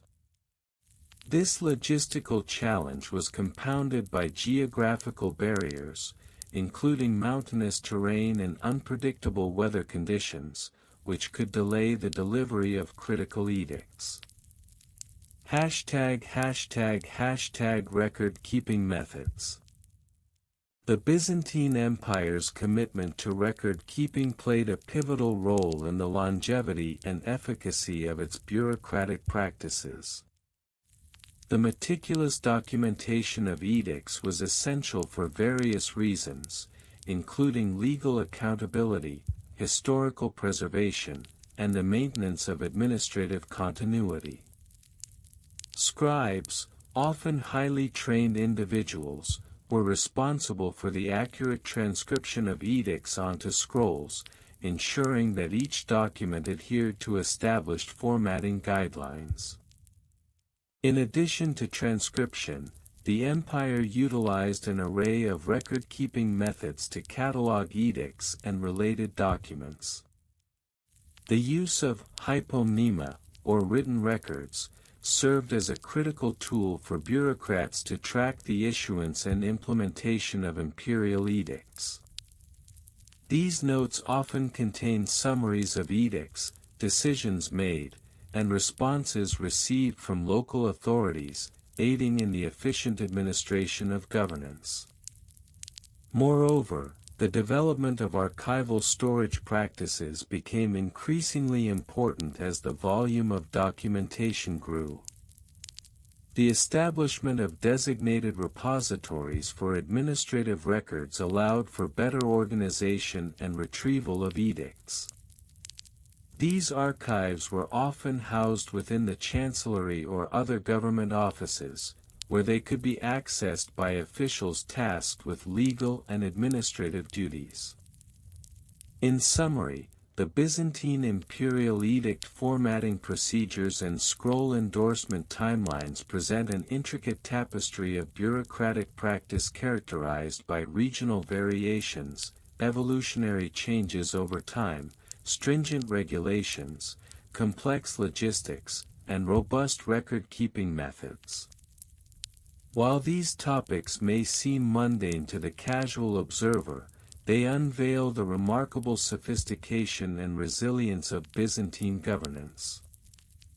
The minutiae of these practices reflect a broader narrative of an empire striving to maintain order and authority in an ever-changing world, serving as a testament to the enduring legacy of Byzantine administration. The dull history of Byzantine imperial edict formatting procedures and scroll endorsement timelines, an exhaustive continuation. Part 7. Regional Variations and Comparisons. The Byzantine Empire, renowned for its intricate bureaucratic structures and elaborate legal frameworks, exhibited significant regional variations in the formatting and endorsement of imperial edicts. These variances were reflective of the diverse cultural, linguistic, and legal traditions that permeated the empire's vast territories. For instance, in regions such as Anatolia, where Greek was predominantly spoken, edicts often adhered to the Hellenistic style of rhetoric, characterized by a formalized introduction and a periphrastic approach to legal terminology. This was in stark contrast to the edicts issued in the more Latinized regions such as Italy or parts of the Balkans, where the influence of Roman law persisted and thus shaped the structure and language of official documents. In the provinces of Egypt, where the Coptic language and cultural practices held sway, edict formatting incorporated local customs and terminologies, sometimes including bilingual inscriptions to cater to both Greek and Coptic speakers. This dual-language approach not only facilitated comprehension but also showcased the imperial sensitivity to local identities, albeit within a framework that still adhered to overarching Byzantine legal precedents. Moreover, the endorsement timelines for scrolls varied significantly across regions. In the capital, Constantinople, the fast-paced political environment required a swifter endorsement process, often involving a streamlined bureaucratic apparatus that could accelerate the approval of edicts. Conversely, in more remote provinces, the endorsement process could languish for weeks, if not months, due to logistical challenges, a less concentrated bureaucratic presence, and the necessity of local officials to confer with regional governors or local assemblies before finalizing their endorsements. Part 8. Evolution over different time periods. The evolution of edict formatting procedures and endorsement timelines can be traced through several distinct periods of Byzantine history, each marked by unique socio-political dynamics. During the early Byzantine period, circa 330 to 600 AD, the codification of laws and the standardization of edict formatting were heavily influenced by the legacy of Roman legal traditions. Edicts from this era tended to be lengthy, employing a highly formalized structure that included invocations of divine authority, often beginning with phrases such as, "In the name of our Lord Jesus Christ," or, "By the grace of God."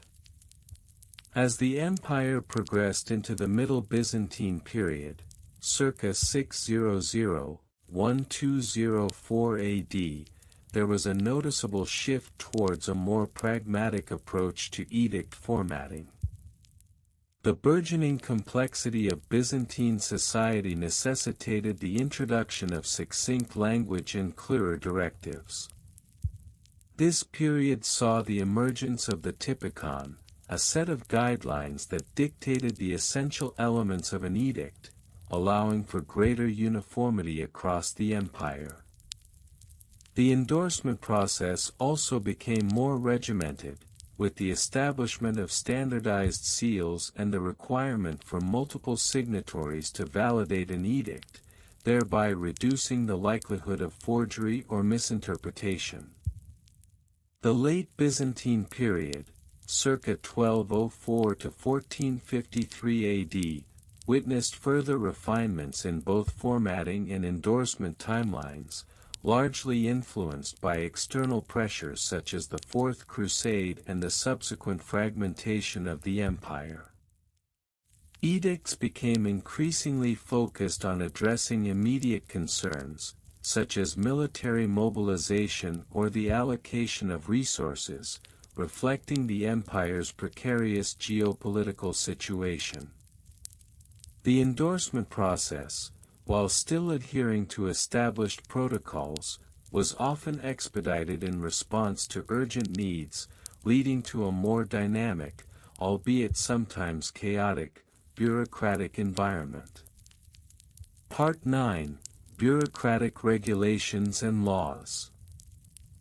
Central to the understanding of Byzantine edict formatting and endorsement procedures is the labyrinthine network of bureaucratic regulations and laws that govern these practices. The Ecloga of 726, for example, not only codified various legal standards but also established protocols for the issuance of edicts, outlining the necessary components such as the preamble, the body, and the conclusion. These regulations were not merely suggestions, they were binding mandates that delineated the acceptable limits of language, form, and content for imperial edicts. In addition to overarching legal codes, specific bureaucratic offices played critical roles in the endorsement process. The logothetes, or chancellors, were responsible for drafting edicts and ensuring that they conformed to legal standards. These officials operated under a strict set of guidelines that dictated everything from the choice of vocabulary to the placement of seals. Furthermore, the praefectus urbi, or urban prefect, had jurisdiction over urban areas and was often required to endorse edicts before they could be implemented, thereby adding another layer to the bureaucratic maze. The penalties for failing to comply with these regulations were severe. Officials who issued improperly formatted edicts could face disciplinary actions ranging from fines to dismissal, and in some cases, even exile. This strict enforcement served to maintain the integrity of the bureaucratic system, ensuring that the vast machinery of governance functioned smoothly, albeit at the cost of bureaucratic inertia. Part 10: Supply Chain and Logistics.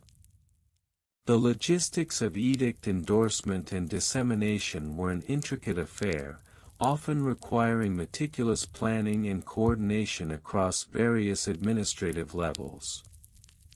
The production of scrolls, for instance, necessitated a reliable supply chain that involved the procurement of high-quality papyrus or parchment, sourcing from specific regions known for their superior materials, such as Egypt or Anatolia. Once the materials were secured, they had to be transported to central administrative hubs where scribes, often employed in the scrinia, offices of written records, would meticulously copy the edicts by hand. This laborious process was fraught with potential delays, particularly in times of conflict or natural disaster. Once drafted, the scrolls had to be endorsed by various officials, each of whom had their own bureaucratic obligations and timelines. The entire endorsement process could be delayed further by the need for official seals, which were often crafted by skilled artisans whose availability could fluctuate based on demand. There are recorded instances of edicts languishing in bureaucratic limbo for months while waiting for the requisite seals, a situation that underscored the interconnectedness of supply chains and bureaucratic efficiency. Moreover, the dissemination of edicts across the empire presented its own set of logistical challenges. The communication networks, primarily reliant on messengers and mounted couriers, were vulnerable to weather conditions, banditry, and the sheer distances involved. Consequently, the issuance of edicts was often timed to coincide with local festivals or market days to ensure maximum visibility and compliance, a practice that highlights the need for synchronization between bureaucratic initiatives and local customs. Part 11. Record-keeping methods. The Byzantine Empire's approach to record-keeping was as elaborate and multifaceted as its bureaucratic structure. The preservation of edicts and their endorsements was not merely a matter of administrative importance but also a reflection of the empire's commitment to legal accountability and historical continuity. Various methods were employed to maintain comprehensive records of these documents. The primary method of record-keeping involved the meticulous archiving of scrolls in designated repositories known as archiva. These archives served as centralized locations where all issued edicts were stored, often classified according to subject matter, date of issue, and territorial jurisdiction. The organization of these records adhered to a systematic approach, utilizing both physical and numerical cataloging systems.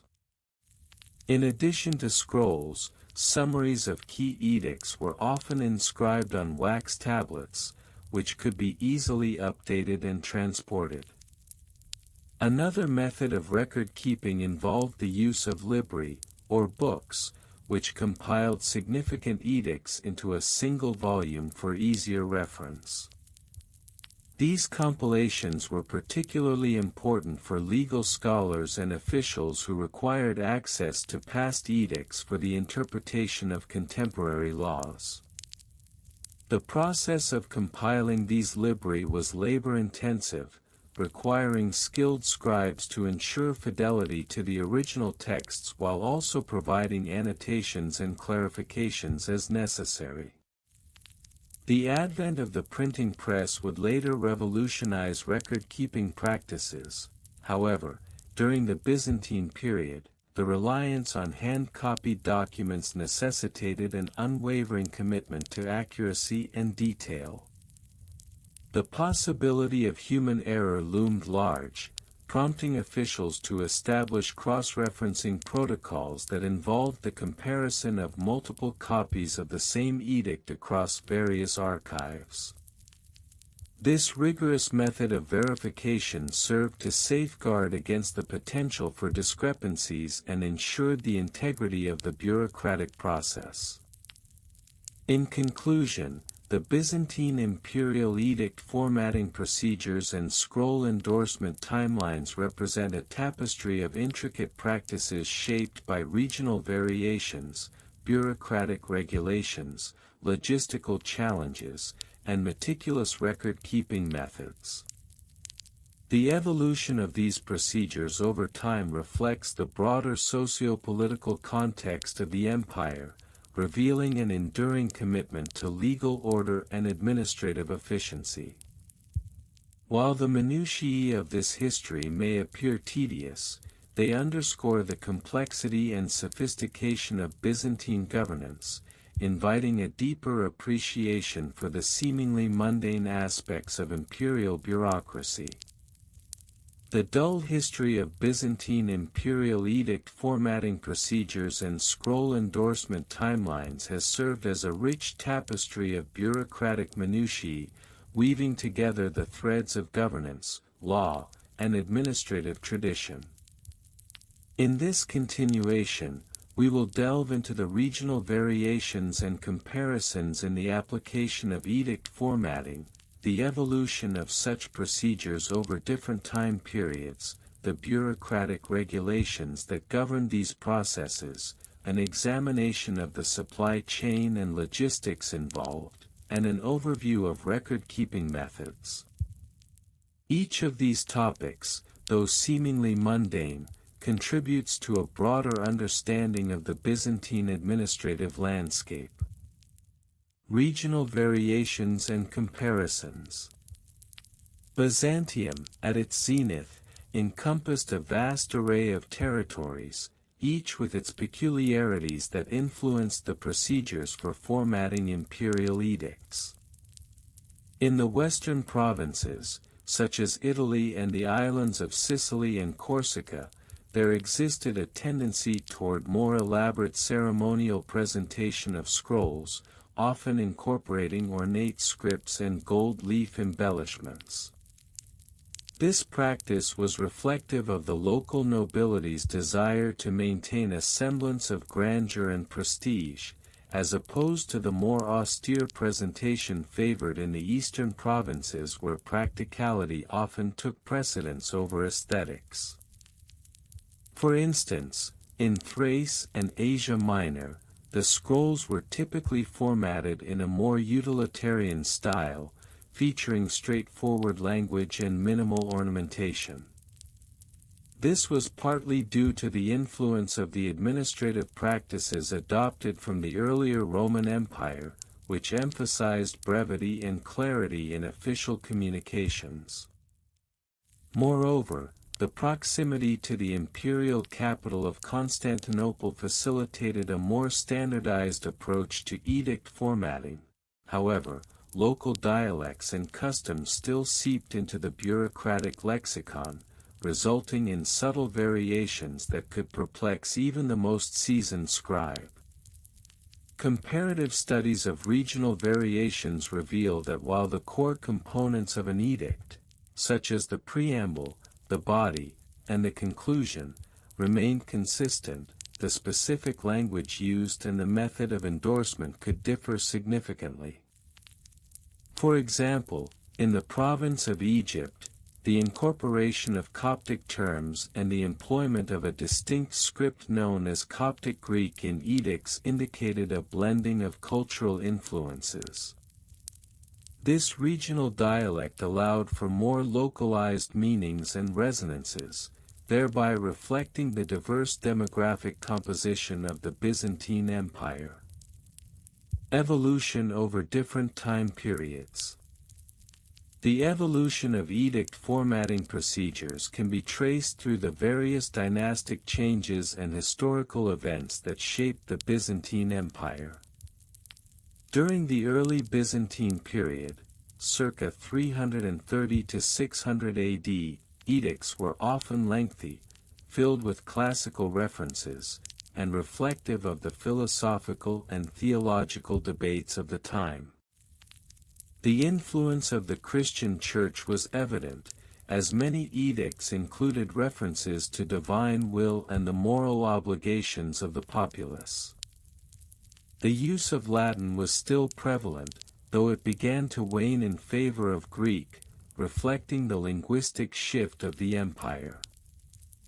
As the empire progressed into the Middle Byzantine period, circa 600–1204 AD, edict formatting underwent a notable transformation, primarily influenced by the increasing complexity of administrative needs and the growing bureaucratic apparatus. The introduction of more regulated formats, including the adoption of specific templates for various types of edicts, marked a significant development. This period also saw the codification of bureaucratic regulations outlining the precise steps for drafting, endorsing, and disseminating edicts, which were often recorded in compendiums for reference by officials. The late Byzantine period, circa 1204 to 1453 AD, witnessed further shifts, particularly in response to external pressures such as territorial losses and economic decline. The emphasis on efficiency and expediency became paramount, leading to more concise edicts with a focus on immediate governance rather than philosophical underpinnings. The result was a stark contrast to earlier practices. Edicts were stripped of ornate language and became increasingly formulaic, a trend that reflected the dire circumstances of the empire. Bureaucratic regulations and laws. The Byzantine bureaucracy was characterized by its labyrinthine regulations governing the procedures of edict formatting. An edict, by definition, was a formal proclamation issued by the emperor, and its legitimacy hinged on adherence to established protocols. The edictum, a term used to denote the official announcement of laws or decrees, was subject to a series of regulatory checks before it could be disseminated to the populace.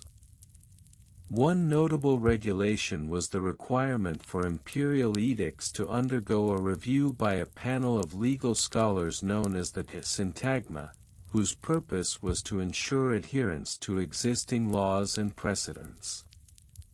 This process often involved lengthy deliberations, where the nuances of legal language were meticulously scrutinized to avoid any potential ambiguities that could lead to misinterpretation.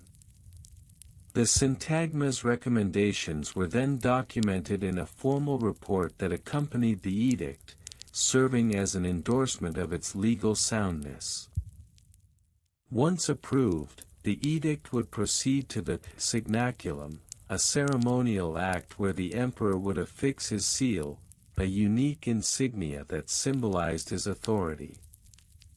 This step was not merely ceremonial, it was a critical legal component, as the presence of the seal rendered the edict binding. The regulations stipulated the precise manner in which the seal was to be applied, including the use of specific wax and the positioning of the seal on the scroll. Moreover, a bureaucratic regulation known as the censura mandated that all edicts be recorded in the codex, an official register maintained by the state. This codification process ensured that all imperial proclamations were archived for future reference, thus contributing to the historical record of governance and law within the empire. Supply chain and logistics. The logistics of producing and disseminating imperial edicts were a significant aspect of Byzantine administration, often overlooked in broader historical analyses. The supply chain for materials necessary for scroll production was an intricate web of agricultural and artisanal endeavors. Papyrus, the primary writing material during the earlier periods, was sourced from the Nile Delta, necessitating a reliable transportation network via the Mediterranean. The decline of papyrus production led to an increased reliance on parchment, which was derived from animal skins. This transition required the establishment of new supply chains involving the raising and processing of livestock, particularly sheep and goats. Once the materials were procured, the role of the scribe became paramount. Scribes, often trained in monastic schools, specialized in the art of calligraphy and were well versed in the intricacies of formatting edicts according to the established protocols. The process of drafting an edict was painstaking, involving multiple drafts and revisions. The logistics of this process necessitated a structured environment where scribes could collaborate and ensure that all details were meticulously attended to. After completion, the scrolls had to be endorsed and sealed, which added another layer of logistical complexity. The transportation of these scrolls to various provincial capitals, where they would be publicly proclaimed, required a well-organized courier system. Messengers, often mounted couriers, were tasked with the urgent delivery of edicts, and their efficiency was crucial for maintaining the flow of governance. Record-keeping methods. Record-keeping in the Byzantine Empire, particularly concerning imperial edicts, was a multifaceted endeavor that evolved in response to administrative needs. The initial approach involved the use of physical scrolls, which were stored in designated archival spaces within bureaucratic centers. However, as the volume of edicts increased, the need for systematic record-keeping became evident.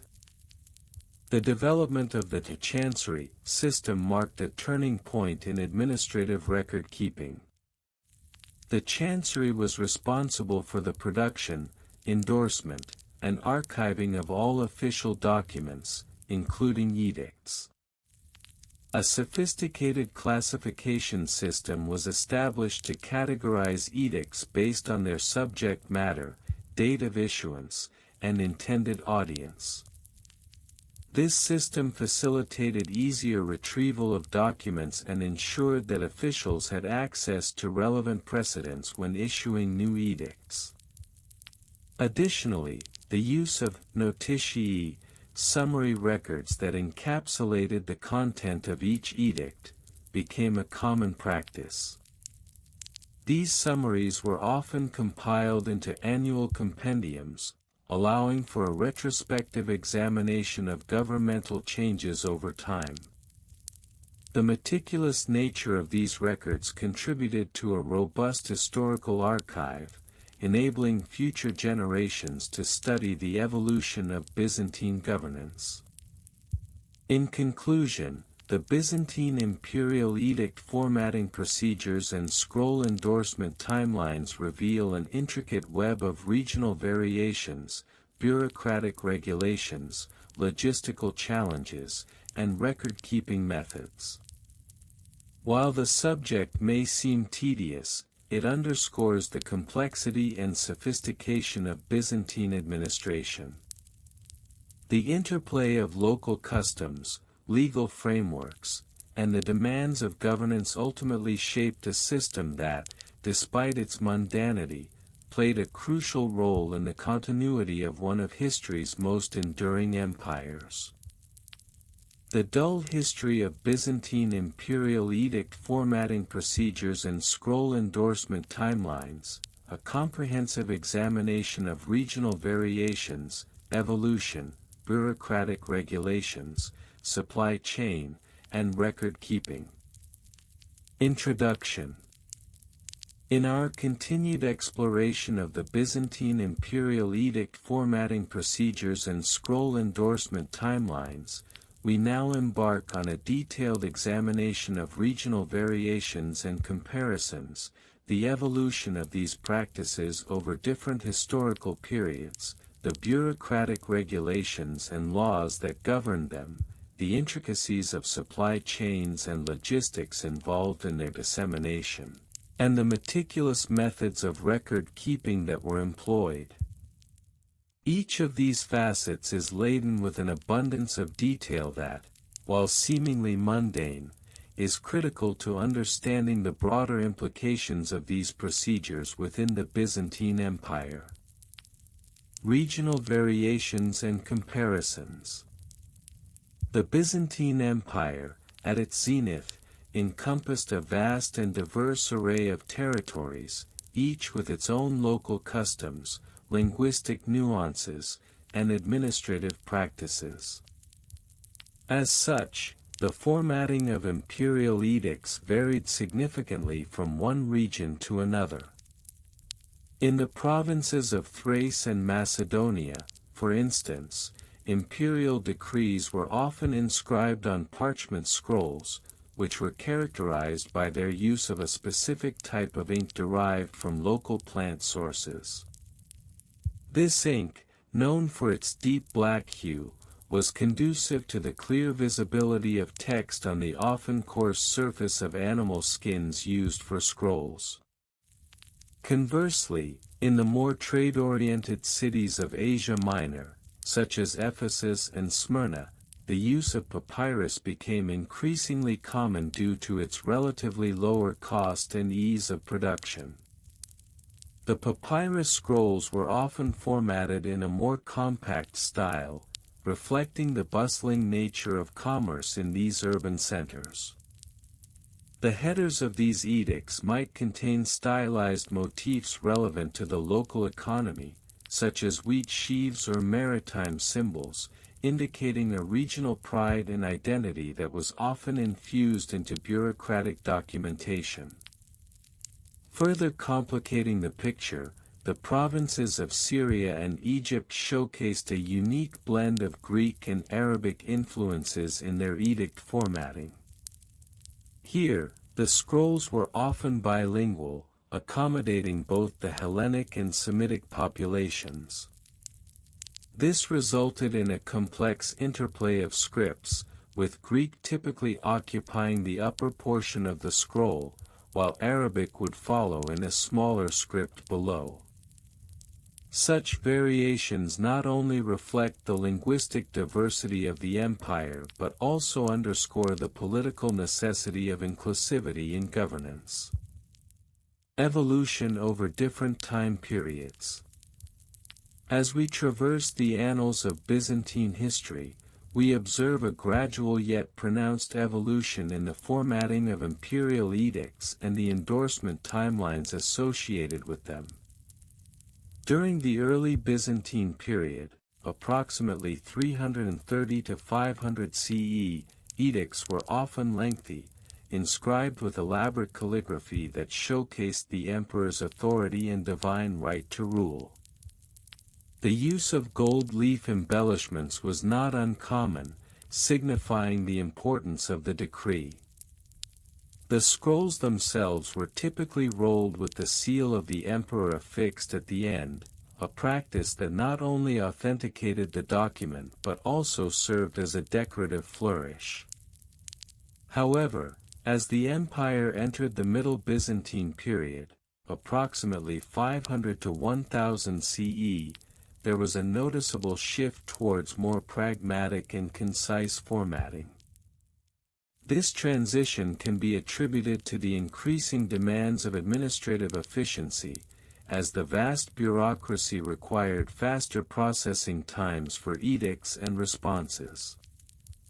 Consequently, the use of formalized templates became prevalent, with standardized sections for the preamble, the body, and the closing remarks. Additionally, endorsement timelines began to be strictly adhered to, with specific guidelines dictating the maximum allowable time from the issuance of an edict to its registration in the imperial records. By the late Byzantine period, approximately 1000 to 1453 CE, the format of edicts had become remarkably streamlined. The emphasis was placed on clarity and brevity, reflecting the bureaucratic principle of efficiency. Scrolls were often produced in mass quantities, with templates stored in centralized archives for quick reproduction. Moreover, the endorsement process was further regulated, with clear mandates stipulating the chain of command for approval and the requisite signatures needed to validate each document. This era also saw the emergence of notaries, specialized scribes tasked with the authentication of documents, marking a significant bureaucratic advancement in the handling of imperial edicts. Bureaucratic regulations and laws. The Byzantine Empire was characterized by an intricate web of bureaucratic regulations and laws that governed every aspect of edict formatting and endorsement.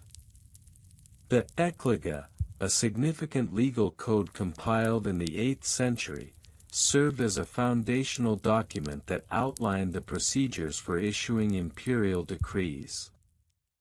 This code stipulated not only the necessary components of an edict but also the protocols for its endorsement, ensuring that all actions taken by the emperor were subject to legal scrutiny.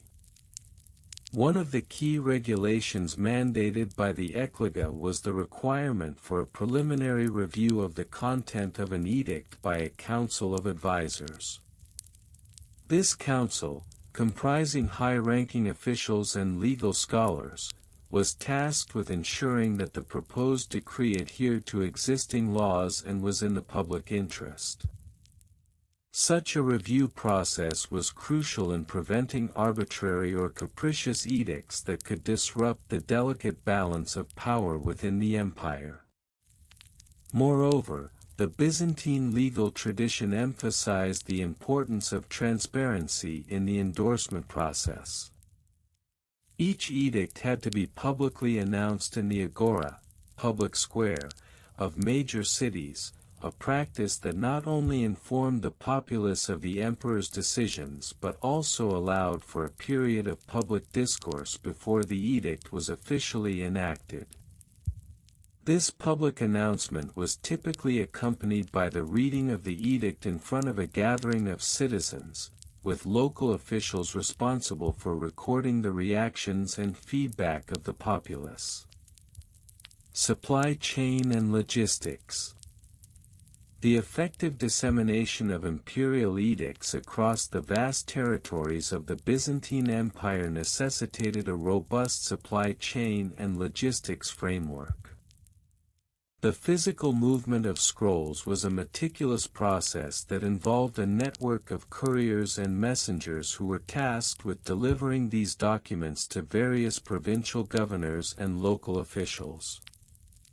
The logistics of scroll delivery were further complicated by the geographical diversity of the empire. For instance, the mountainous terrain of Anatolia posed significant challenges for couriers, who often had to navigate treacherous paths to reach isolated communities. To address these challenges, the Byzantine administration established relay stations known as catalyps along major routes. These stations provided resting places for couriers, as well as fresh horses to facilitate the swift movement of documents. The efficiency of this system was critical, as timely delivery of edicts often had significant implications for governance and local law enforcement. Additionally, the Byzantine government employed a classification system for edicts based on their urgency and importance. Edicts deemed urgent were marked with a distinctive red seal, indicating the need for expedited delivery. In contrast, less critical documents were assigned a standard wax seal, allowing for slower processing times. This hierarchical approach to document delivery ensured that vital information reached its intended recipients without unnecessary delay. Record-keeping methods. The meticulous nature of Byzantine bureaucracy extended to the record-keeping methods employed in the management of imperial edicts. The central administrative offices, known as logothetes, were responsible for maintaining comprehensive records of all issued decrees. These records were meticulously organized, with each edict assigned a unique reference number and categorized according to its subject matter and date of issuance. The record-keeping process was not merely a matter of archiving documents, it also involved the creation of indices and cross-references that allowed for efficient retrieval of information. Scribes employed in the logothetes were trained in various methods of document categorization, ensuring that the records were easily accessible for future reference. The use of wax tablets for preliminary notes and drafts was common, allowing for quick amendments before finalizing the text on scrolls. Moreover, the importance of maintaining accurate records was underscored by the establishment of legal protocols regarding the preservation of edicts. In the event of disputes or challenges to the validity of a decree, the logothetes were obligated to produce the original document, complete with the emperor's seal and the signatures of the endorsing officials. This emphasis on record integrity further reinforced the notion of the emperor's divine authority, as the physical documents served as a tangible representation of the state's will. Conclusion. In summation, The Byzantine imperial edict formatting procedures and scroll endorsement timelines present a fascinating tapestry of regional diversity, historical evolution, bureaucratic regulation, logistical complexity, and meticulous record-keeping. Each aspect, while seemingly mundane in isolation, contributes to a deeper understanding of the Byzantine administrative state and its enduring legacy. Through the lens of these procedures, we gain insight into the intricate workings of a civilization that, while often overlooked in the annals of history, played a pivotal role in shaping the course of governance and law in the Mediterranean world. As we conclude this tedious exploration, it is evident that the Byzantine Empire's commitment to bureaucratic excellence and procedural rigor was a hallmark of its governance, ensuring that the emperor's will was not only articulated but also effectively implemented across the diverse landscapes of the empire. In doing so, it laid the groundwork for future administrative practices that would resonate through the centuries. The dull history of Byzantine imperial edict formatting procedures and scroll endorsement timelines is a field of study marked by its propensity for tedium. While one might assume that the formulation of imperial edicts would evoke a certain degree of excitement or intrigue, the reality is that even the most significant proclamations were often ensconced in layers of bureaucratic minutiae and procedural rigor. In this section, we will delve into the regional variations and comparisons, the evolution over different time periods, the bureaucratic regulations and laws, the supply chain and logistics, and the record-keeping methods that characterize the Byzantine imperial edict processes. ### Regional variations and comparisons. Byzantine administrative practices were not monolithic, they exhibited marked regional variations that reflected local customs, linguistic preferences, and the varying degrees of imperial oversight. For instance, in the provinces of Asia Minor, edicts tended to be more succinct and less ornate compared to those promulgated in the culturally rich city of Constantinople. This divergence can be attributed to the urban sophistication of Constantinople, where the elite class demanded elaborate phrasing and rhetorical flourishes that were emblematic of the imperial authority. In contrast, in regions such as Thrace and Macedonia, the edicts often adhered to a more practical format, prioritizing clarity over embellishment. The historical records indicate that these provinces, with their more direct approach, allowed for a quicker dissemination of information, which was particularly beneficial in times of political turmoil. The emphasis on straightforward communication was a pragmatic response to the pressing need for rapid responses to external threats or administrative challenges. Additionally, the variances in local languages played a significant role in the formatting of imperial edicts. While Greek served as the lingua franca of the Byzantine Empire, local dialects and languages often infiltrated the edict texts, resulting in a rich tapestry of linguistic hybrids. This phenomenon was particularly pronounced in the far reaches of the empire, such as in the provinces of Syria and Egypt, where Arabic and Coptic influences led to unique adaptations in edict formatting. ###Evolution over different time periods. The evolution of Byzantine imperial edict formatting can be traced through a series of distinct phases, each marked by shifts in political dynamics, cultural influences, and advancements in administrative technology. The early Byzantine period, which followed the establishment of Constantinople as the imperial capital, was characterized by a relatively rudimentary system of edict formulation. Edicts were often handwritten on papyrus scrolls, with little standardization in terms of layout or content. This period saw a heavy reliance on oral tradition, and edicts were frequently proclaimed in public forums, making their physical documentation somewhat secondary. As the empire progressed into the Middle Byzantine period, the advent of more sophisticated bureaucratic structures necessitated a shift toward increased formality in edict formatting. The introduction of standardized templates in the 9th century marked a significant turning point.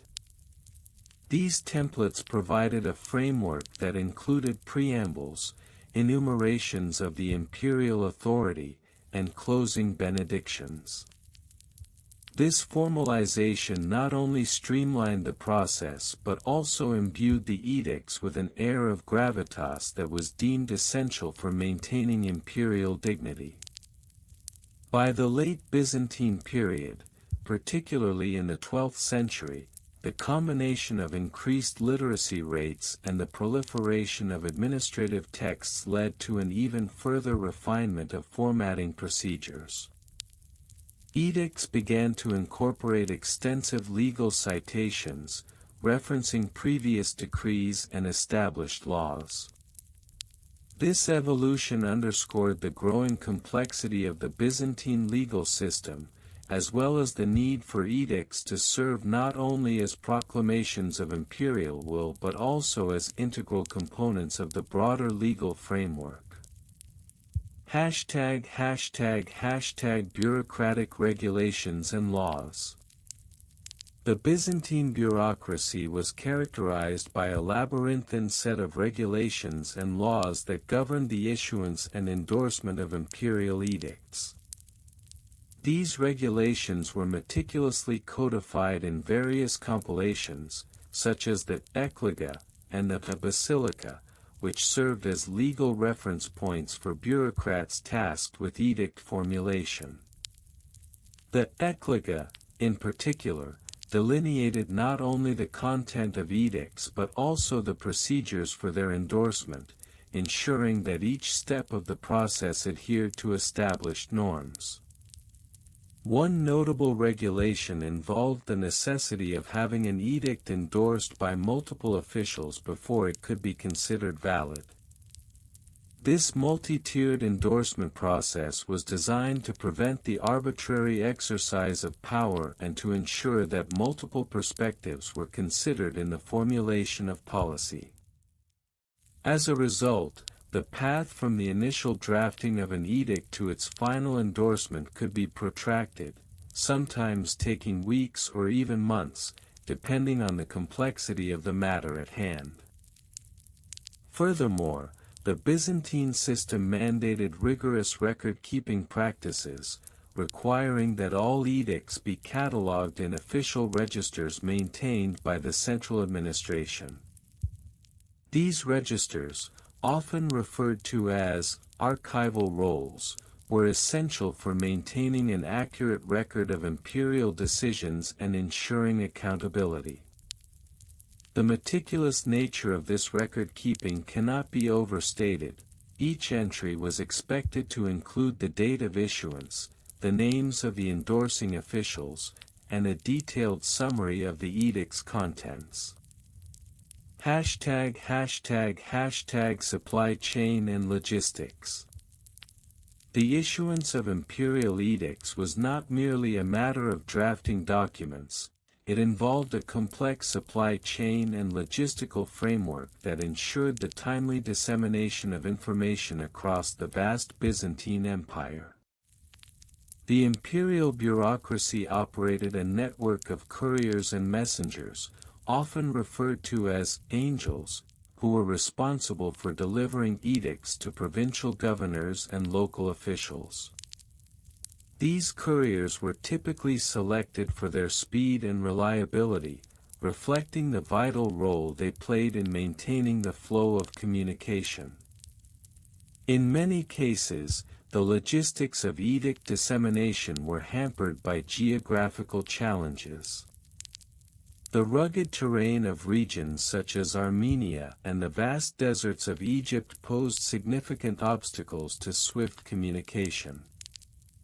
As a result, the Byzantine Empire developed a system of relay stations, known as cavalry posts, strategically positioned along key routes. These posts provided rest and resupply for couriers, enabling them to cover vast distances more efficiently. Each relay station was equipped with fresh horses and provisions, illustrating the logistical foresight of the Byzantine administration. Additionally, the supply chain extended to the materials used in the production of edicts. The formulation of scrolls necessitated a steady supply of papyrus and ink, both of which were subject to fluctuations in availability. The Byzantine government had established trade agreements with various regions to ensure a consistent supply of these materials. Papyrus was often sourced from Egypt, while ink was produced locally from various natural dyes and substances. The intricacies of these supply chains were critical to the timely production and issuance of imperial edicts. Record-keeping methods. The record-keeping methods employed by the Byzantine administration were both extensive and highly systematized. As previously mentioned, the official registers maintained by the central administration served as the backbone of the edict documentation process. These registers were often organized chronologically, but they also included subject indices to facilitate easy retrieval of specific edicts. Each entry was meticulously recorded by clerks who were trained in the art of calligraphy, ensuring a uniform appearance across the records. Furthermore, the use of seals played a crucial role in the authentication of edicts. The imperial seal, which bore the likeness of the reigning emperor, was affixed to each edict as a mark of legitimacy. The process of sealing was not merely ceremonial, it was an integral part of the bureaucratic machinery that ensured the integrity of the edict. The seal served as a deterrent against forgery and unauthorized alterations, reinforcing the authority of the imperial decree. In addition to the registers and seals, the Byzantine administration utilized a variety of other record-keeping techniques. Edicts were often accompanied by supporting documents, including memos and correspondence, which provided context and justification for the imperial decision. These documents were preserved alongside the edicts in what were termed archive chests, a precursor to modern filing systems. The organization of these chests was meticulous, with labels denoting the contents and dates of issuance, ensuring that even the most obscure edict could be retrieved with relative ease. In conclusion, the history of Byzantine imperial edict formatting procedures and scroll endorsement timelines is a chronicle steeped in complexity, characterized by intricate bureaucratic regulations, regional variations, logistical challenges, and detailed record-keeping methods. While the topic may evoke drowsiness in the reader, it serves as a testament to the Byzantine Empire's capacity for administration and governance, reflecting the broader themes of power, authority, and the often overlooked minutiae that underpin the functioning of any great civilization. The quiet efficiency of these processes ensured the continuity and coherence of imperial rule, a legacy that has echoed through the annals of history, albeit often in the most mundane of ways. The Byzantine Empire, spanning over a millennium from the fall of the Western Roman Empire in 476 AD until the fall of Constantinople in 1453, is characterized not only by its political and military history but also by its intricate bureaucratic systems. Among these systems, the procedures surrounding imperial edict formatting and the endorsement timelines of scrolls were pivotal in ensuring the continuity of governance. This lengthy discourse delves into these procedures, focusing on the minutiae of lesser-known historical figures, specific administrative case studies with precise dates, comparative analyses with other regions, archaeological findings, and primary sources that, while invented, aim to reflect the plausible realities of the time. Minor historical figures and their roles in edict formatting. While often overshadowed by more prominent emperors such as Justinian or Basil II, several minor officials played crucial roles in the edict formatting process. One such figure is Theodorus Lector, a lesser-known bureaucrat in the 6th century, who was responsible for the meticulous copying and formatting of imperial edicts.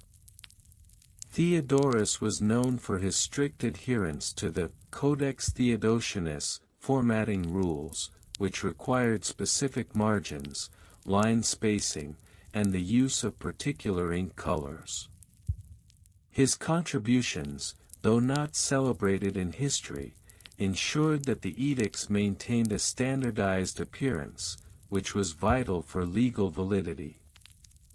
Another figure, Anna Comnene, daughter of Emperor Alexios I, though primarily known for her historical writings, was also an influential figure in the endorsement of scrolls. Her role involved advising her father on the implications of various edicts, particularly those that pertained to matters of state and church. Anna's insight into the political ramifications of edict language led to the introduction of a standardized preamble that would be used in future documents, emphasizing the divine right of the emperors. Specific case studies with dates. A notable case study is the Edict of 1074, which addressed the growing tensions between the Byzantine state and the Norman invaders. This edict, formatted meticulously according to the established protocols, was drafted by the logothetes, or financial officials, who saw the necessity of securing funds for the military campaigns. The drafting of this edict took place over several weeks, from April to June 1074, during which various revisions were made to ensure clarity and legal robustness. The timeline for the endorsement of this scroll was equally complex. After the initial drafting, it went through a series of endorsements, beginning with local governors, who were responsible for ensuring that the language was appropriately tailored to local dialects and customs. This endorsement process took approximately 3 months, culminating in a final royal seal that was affixed in September 1074. The careful attention to detail during this period exemplifies the Byzantine commitment to bureaucratic precision. Comparative analysis with other regions. When compared to the administrative practices in neighboring regions, such as the Islamic caliphates or the varying European kingdoms during the early Middle Ages, Byzantine edict formatting procedures were notably more formalized. For instance, the Umayyad Caliphate, while possessing an elaborate bureaucratic structure, did not impose such stringent formatting rules for their decrees. Their documents often varied in style and substance, reflecting the diverse cultures within their empire, which contrasted sharply with the Byzantine emphasis on uniformity and standardization. In contrast, the Carolingian Empire under Charlemagne did adopt some Byzantine-inspired practices. However, the focus was more on the content and less on the exact formatting of scrolls. Charlemagne's missives were often characterized by their grandiloquent language, which prioritized the message over the medium. This illustrates a fundamental difference in how governance was perceived. The Byzantines viewed the form as an integral part of the content, whereas other regions often prioritized the political message over bureaucratic presentation. #Archaeological findings and interpretations. Archaeological discoveries have illuminated the practices surrounding imperial edicts in the Byzantine Empire. In 1995, a cache of papyrus scrolls was unearthed in the ruins of a provincial administrative office in Egypt. Among these documents were several drafts of edicts from the reign of Emperor Heraclius, 610 to 641 AD. The scrolls revealed not only the standardized formatting techniques used but also the revisions made during the endorsement process. One particularly interesting find was a scroll containing the initial draft of an edict concerning tax reforms. The margins of the scroll were filled with annotations in the margins, indicating discussions among local officials about the implications of the edict.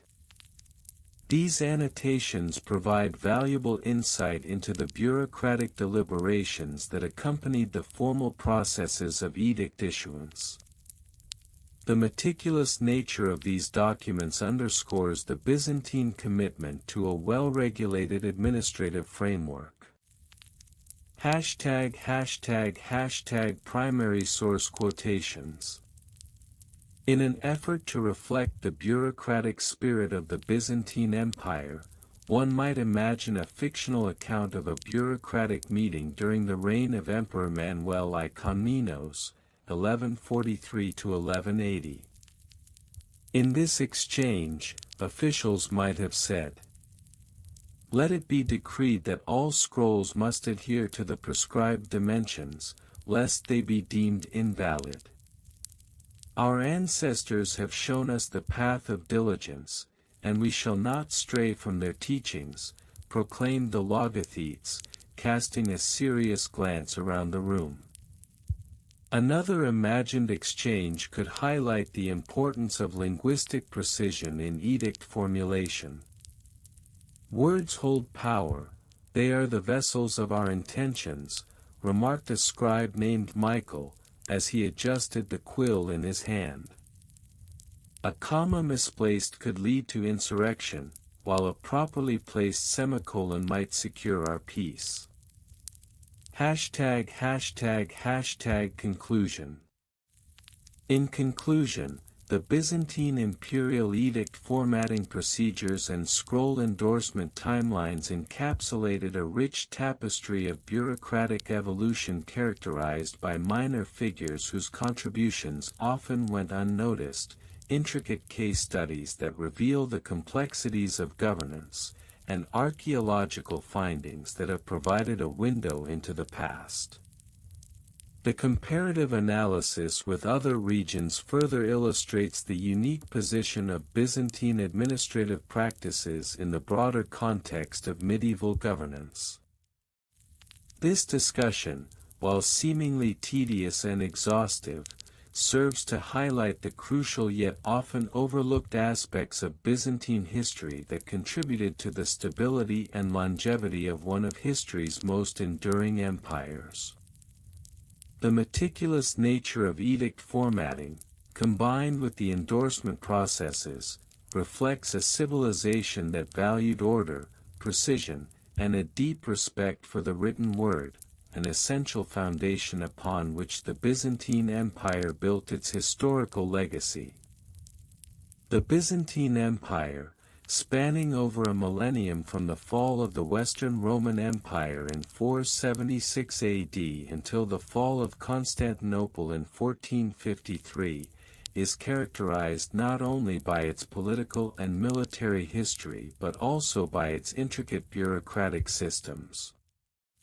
Among these systems, the procedures surrounding imperial edict formatting and the endorsement timelines of scrolls were pivotal in ensuring the continuity of governance. This lengthy discourse delves into these procedures, focusing on the minutiae that made Byzantine administration a model for future empires. To understand the significance of imperial edicts, one must first consider their historical context. The Byzantine Empire emerged from the ashes of the Roman Empire, inheriting a complex administrative framework that required adaptation to local needs and challenges. The establishment of Constantinople as the new capital in 330 AD by Emperor Constantine I marked a pivotal shift in governance, leading to the development of a unique Byzantine identity. The bureaucracy evolved, reflecting the need for efficient governance over a vast and diverse empire, with territories spread across Asia, Europe, and Africa. One of the most fundamental aspects of governance in the Byzantine Empire was the issuance of imperial edicts, known as novelli. These edicts served not only as laws but also as expressions of the emperor's will. The process of drafting a novella was meticulous. First, a draft was prepared by a council of advisors and legal scholars, often led by the chief minister, known as the Praefectus Praetorio. This draft would then undergo extensive revisions, with particular attention paid to legal language and the implications of the edict for various provinces. For instance, the Novelli Justiniani, a collection of new laws issued under Emperor Justinian I between 528 and 534 AD, exemplifies this process. These laws were instrumental in reforming the legal code of the empire and included detailed provisions on issues ranging from property rights to criminal justice. The careful crafting of these edicts ensured that they were not merely proclamations but rather well-considered laws that could withstand scrutiny and serve the diverse populations of the empire. Once the draft was finalized, it underwent a formal endorsement process. This involved several layers of approval, often requiring the signatures of key officials. The time taken for approval varied significantly. Some edicts were ratified within days, while others could take weeks, depending on the political climate and the complexity of the issues at hand. For example, the Edict of Thessalonica in 380 AD, which declared Christianity as the state religion, was a critical moment that required rapid endorsement due to its profound implications for the empire's religious landscape. The physical format of scrolls and documents also played a crucial role. Byzantine scrolls, typically made from papyrus or parchment, were meticulously prepared. The scrolls were often adorned with elaborate decorations and written in a formal calligraphic style known as uncial script, which facilitated readability. The inclusion of seals, typically wax, was another important aspect of the scrolls. These seals were not only a mark of authenticity but also symbolized the authority of the emperor. The process of sealing involved the application of heated wax, impressed with a unique emblem, often depicting the emperor or Christian symbols. In terms of measurements and specifications, scrolls could vary significantly in size. A standard scroll might measure around 30 centimeters in height and could extend several meters in length when fully unrolled. The quality of the materials used was equally important. Finer parchment, often made from calfskin, was reserved for more significant documents, while cheaper materials were used for less critical correspondence. The endorsement timelines of scrolls reveal much about the political dynamics of the time. For example, during periods of crisis, such as the Nika riots of 532 AD, the speed of document approval could drastically change. In the wake of such upheaval, emperors often expedited certain edicts to stabilize their rule. The immediacy required during such times is an excellent example of how the bureaucratic processes were flexible enough to adapt to the needs of governance. Furthermore, the importance of these bureaucratic procedures extended beyond mere lawmaking. They were essential in maintaining the delicate balance of power within the empire. The endorsement of edicts often involved the input of various factions, including the Senate, the Church, and regional governors. This collaborative process ensured that various interests were considered, creating a sense of shared governance, albeit under the emperor's ultimate authority. In conclusion, the Byzantine Empire's bureaucratic systems concerning imperial edicts and scroll endorsements were vital in maintaining governance and order throughout its extensive history.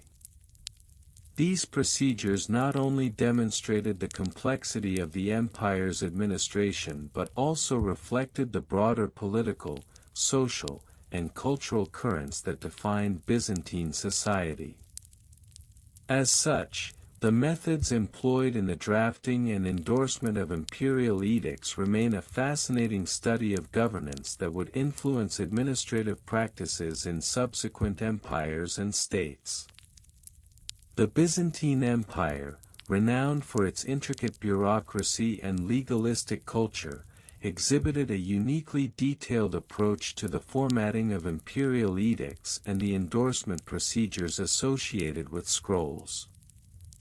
This narrative will delve into the lesser-known historical figures who played roles in these processes, specific case studies illustrating the timelines of endorsement, and comparative analysis with the practices of other contemporaneous regions.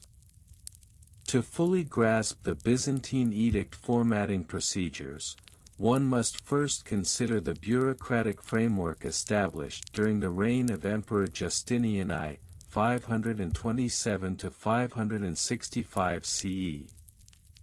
While Justinian is often celebrated for his legal reforms and codification of laws, the minutiae of the edict format reveal the contributions of lesser-known figures such as Tribonian, a prominent jurist whose influence permeated the legal practices of the empire.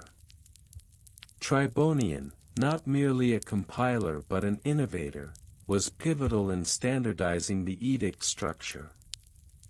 The edicts were typically initiated by the emperor and would follow a specific structure, beginning with the imperial title, followed by an invocation of divine favor, and culminating with the edict's purpose and its implications.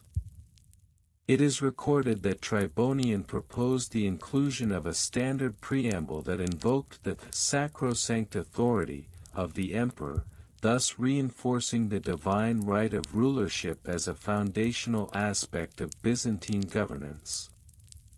In examining the endorsement timelines for scrolls, one finds a laborious procedure that often extended over several months. The initial draft of an edict would be penned by the emperor or a high-ranking official, after which it would undergo a series of evaluations and revisions by a council of advisors. A pertinent case study can be drawn from the edict promulgated in 532 CE regarding the construction of the Hagia Sophia. The edict, which authorized the unprecedented architectural project, was initially presented to a select council of architects and theologians, who critiqued the architectural plans and offered suggestions for improvements. The endorsement process for this particular edict involved not only the approval of the emperor but also the signatures of key advisors, such as the Patriarch of Constantinople, who ensured that the project aligned with ecclesiastical interests. The final endorsement was recorded on a separate scroll, which was then affixed with the imperial seal, a procedure that could take upwards of 3 months. This meticulous process, while seemingly burdensome, was designed to prevent arbitrary decision-making and to ensure that the empire's actions were well considered and justifiable. Another notable figure in the realm of edict formatting was the logothete, the title for a chief financial officer, during the 10th century, whose primary role involved overseeing the administrative functions of the state. This individual, often overlooked in historical accounts, possessed the authority to intercede in the endorsement process, particularly when financial implications arose. For instance, during the reign of Emperor Romanos II, 959 to 963 CE, a financial crisis prompted the logothete to delay the endorsement of an edict that would have increased taxes on the populace. By doing so, he not only demonstrated fiscal prudence but also showcased the intricate balance of power within the Byzantine bureaucracy. To further elucidate the significance of scroll endorsement practices, one can draw comparisons with the legal systems of the contemporaneous Islamic Caliphate, which also employed a bureaucratic apparatus to manage edicts and decrees. However, unlike the Byzantine method, which often required multiple layers of endorsement and a lengthy timeline, the Islamic approach tended to prioritize expediency.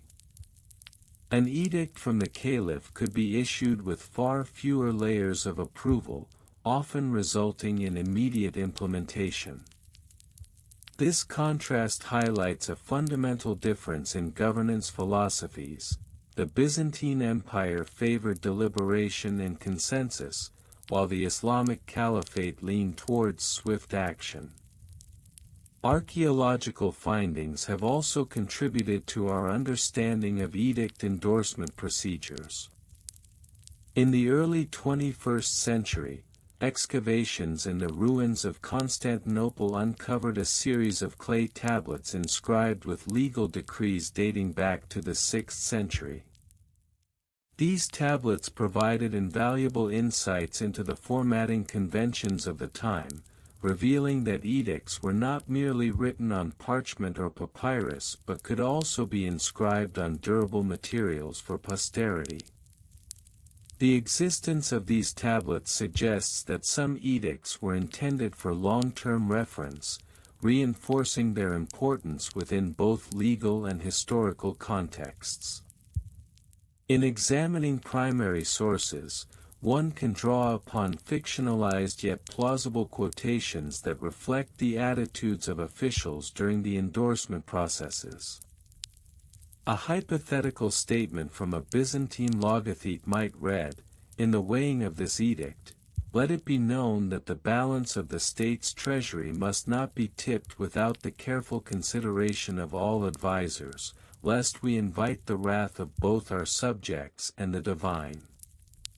Such statements encapsulate the ethos of Byzantine governance, characterized by a cautious approach to the issuance of decrees. Moreover, the endorsement timelines of scrolls were often documented in state archives, and one can imagine a bureaucrat noting, on the 5th day of the month of September, the emperor's edict regarding the regulation of grain prices was submitted for review.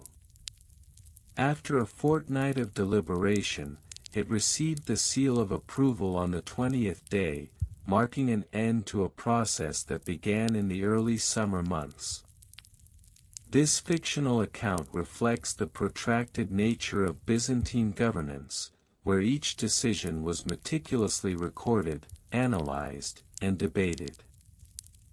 In summary, the Byzantine imperial edict formatting procedures and scroll endorsement timelines were characterized by a complex interplay of bureaucratic oversight, legal formalism, and the influence of both prominent and minor historical figures.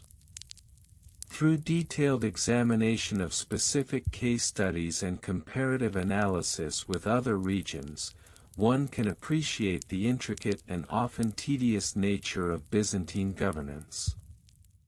The legacy of these procedures endures, illustrating the profound impact of bureaucratic practices on the development of legal traditions and administrative systems that would echo through the corridors of history. And so, dear listeners, we come to the end of our tranquil exploration into the often overlooked yet fascinating realm of Byzantine imperial edict formatting procedures and scroll endorsement timelines.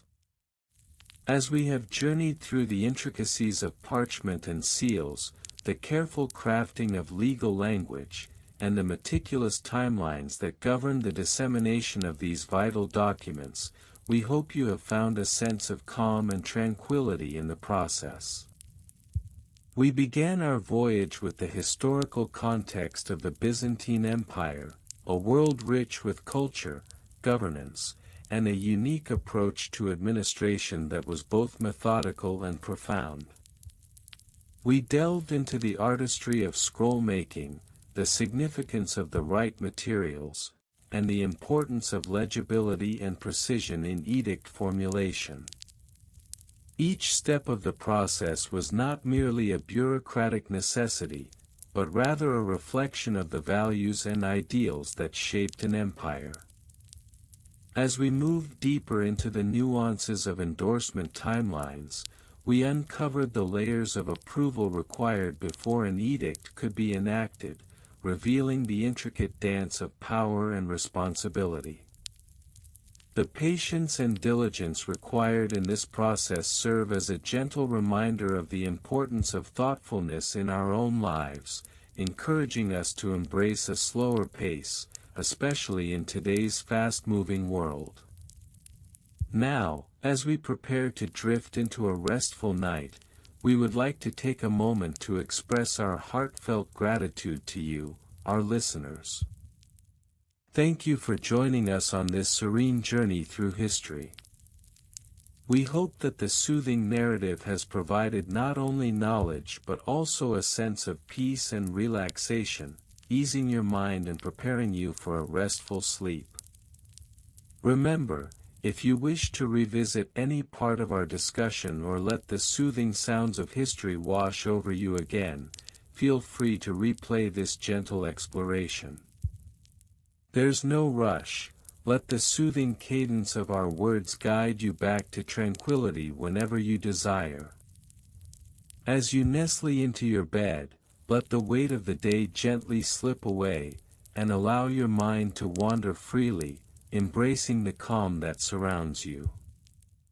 May your dreams be as rich and layered as the tales we've shared tonight, filled with the wisdom of ages past and the peace that comes from understanding. So, as we close, we wish you a night of restorative sleep, where you can recharge your spirit and awaken refreshed. Good night, dear listeners. May your slumber be deep and your dreams be sweet.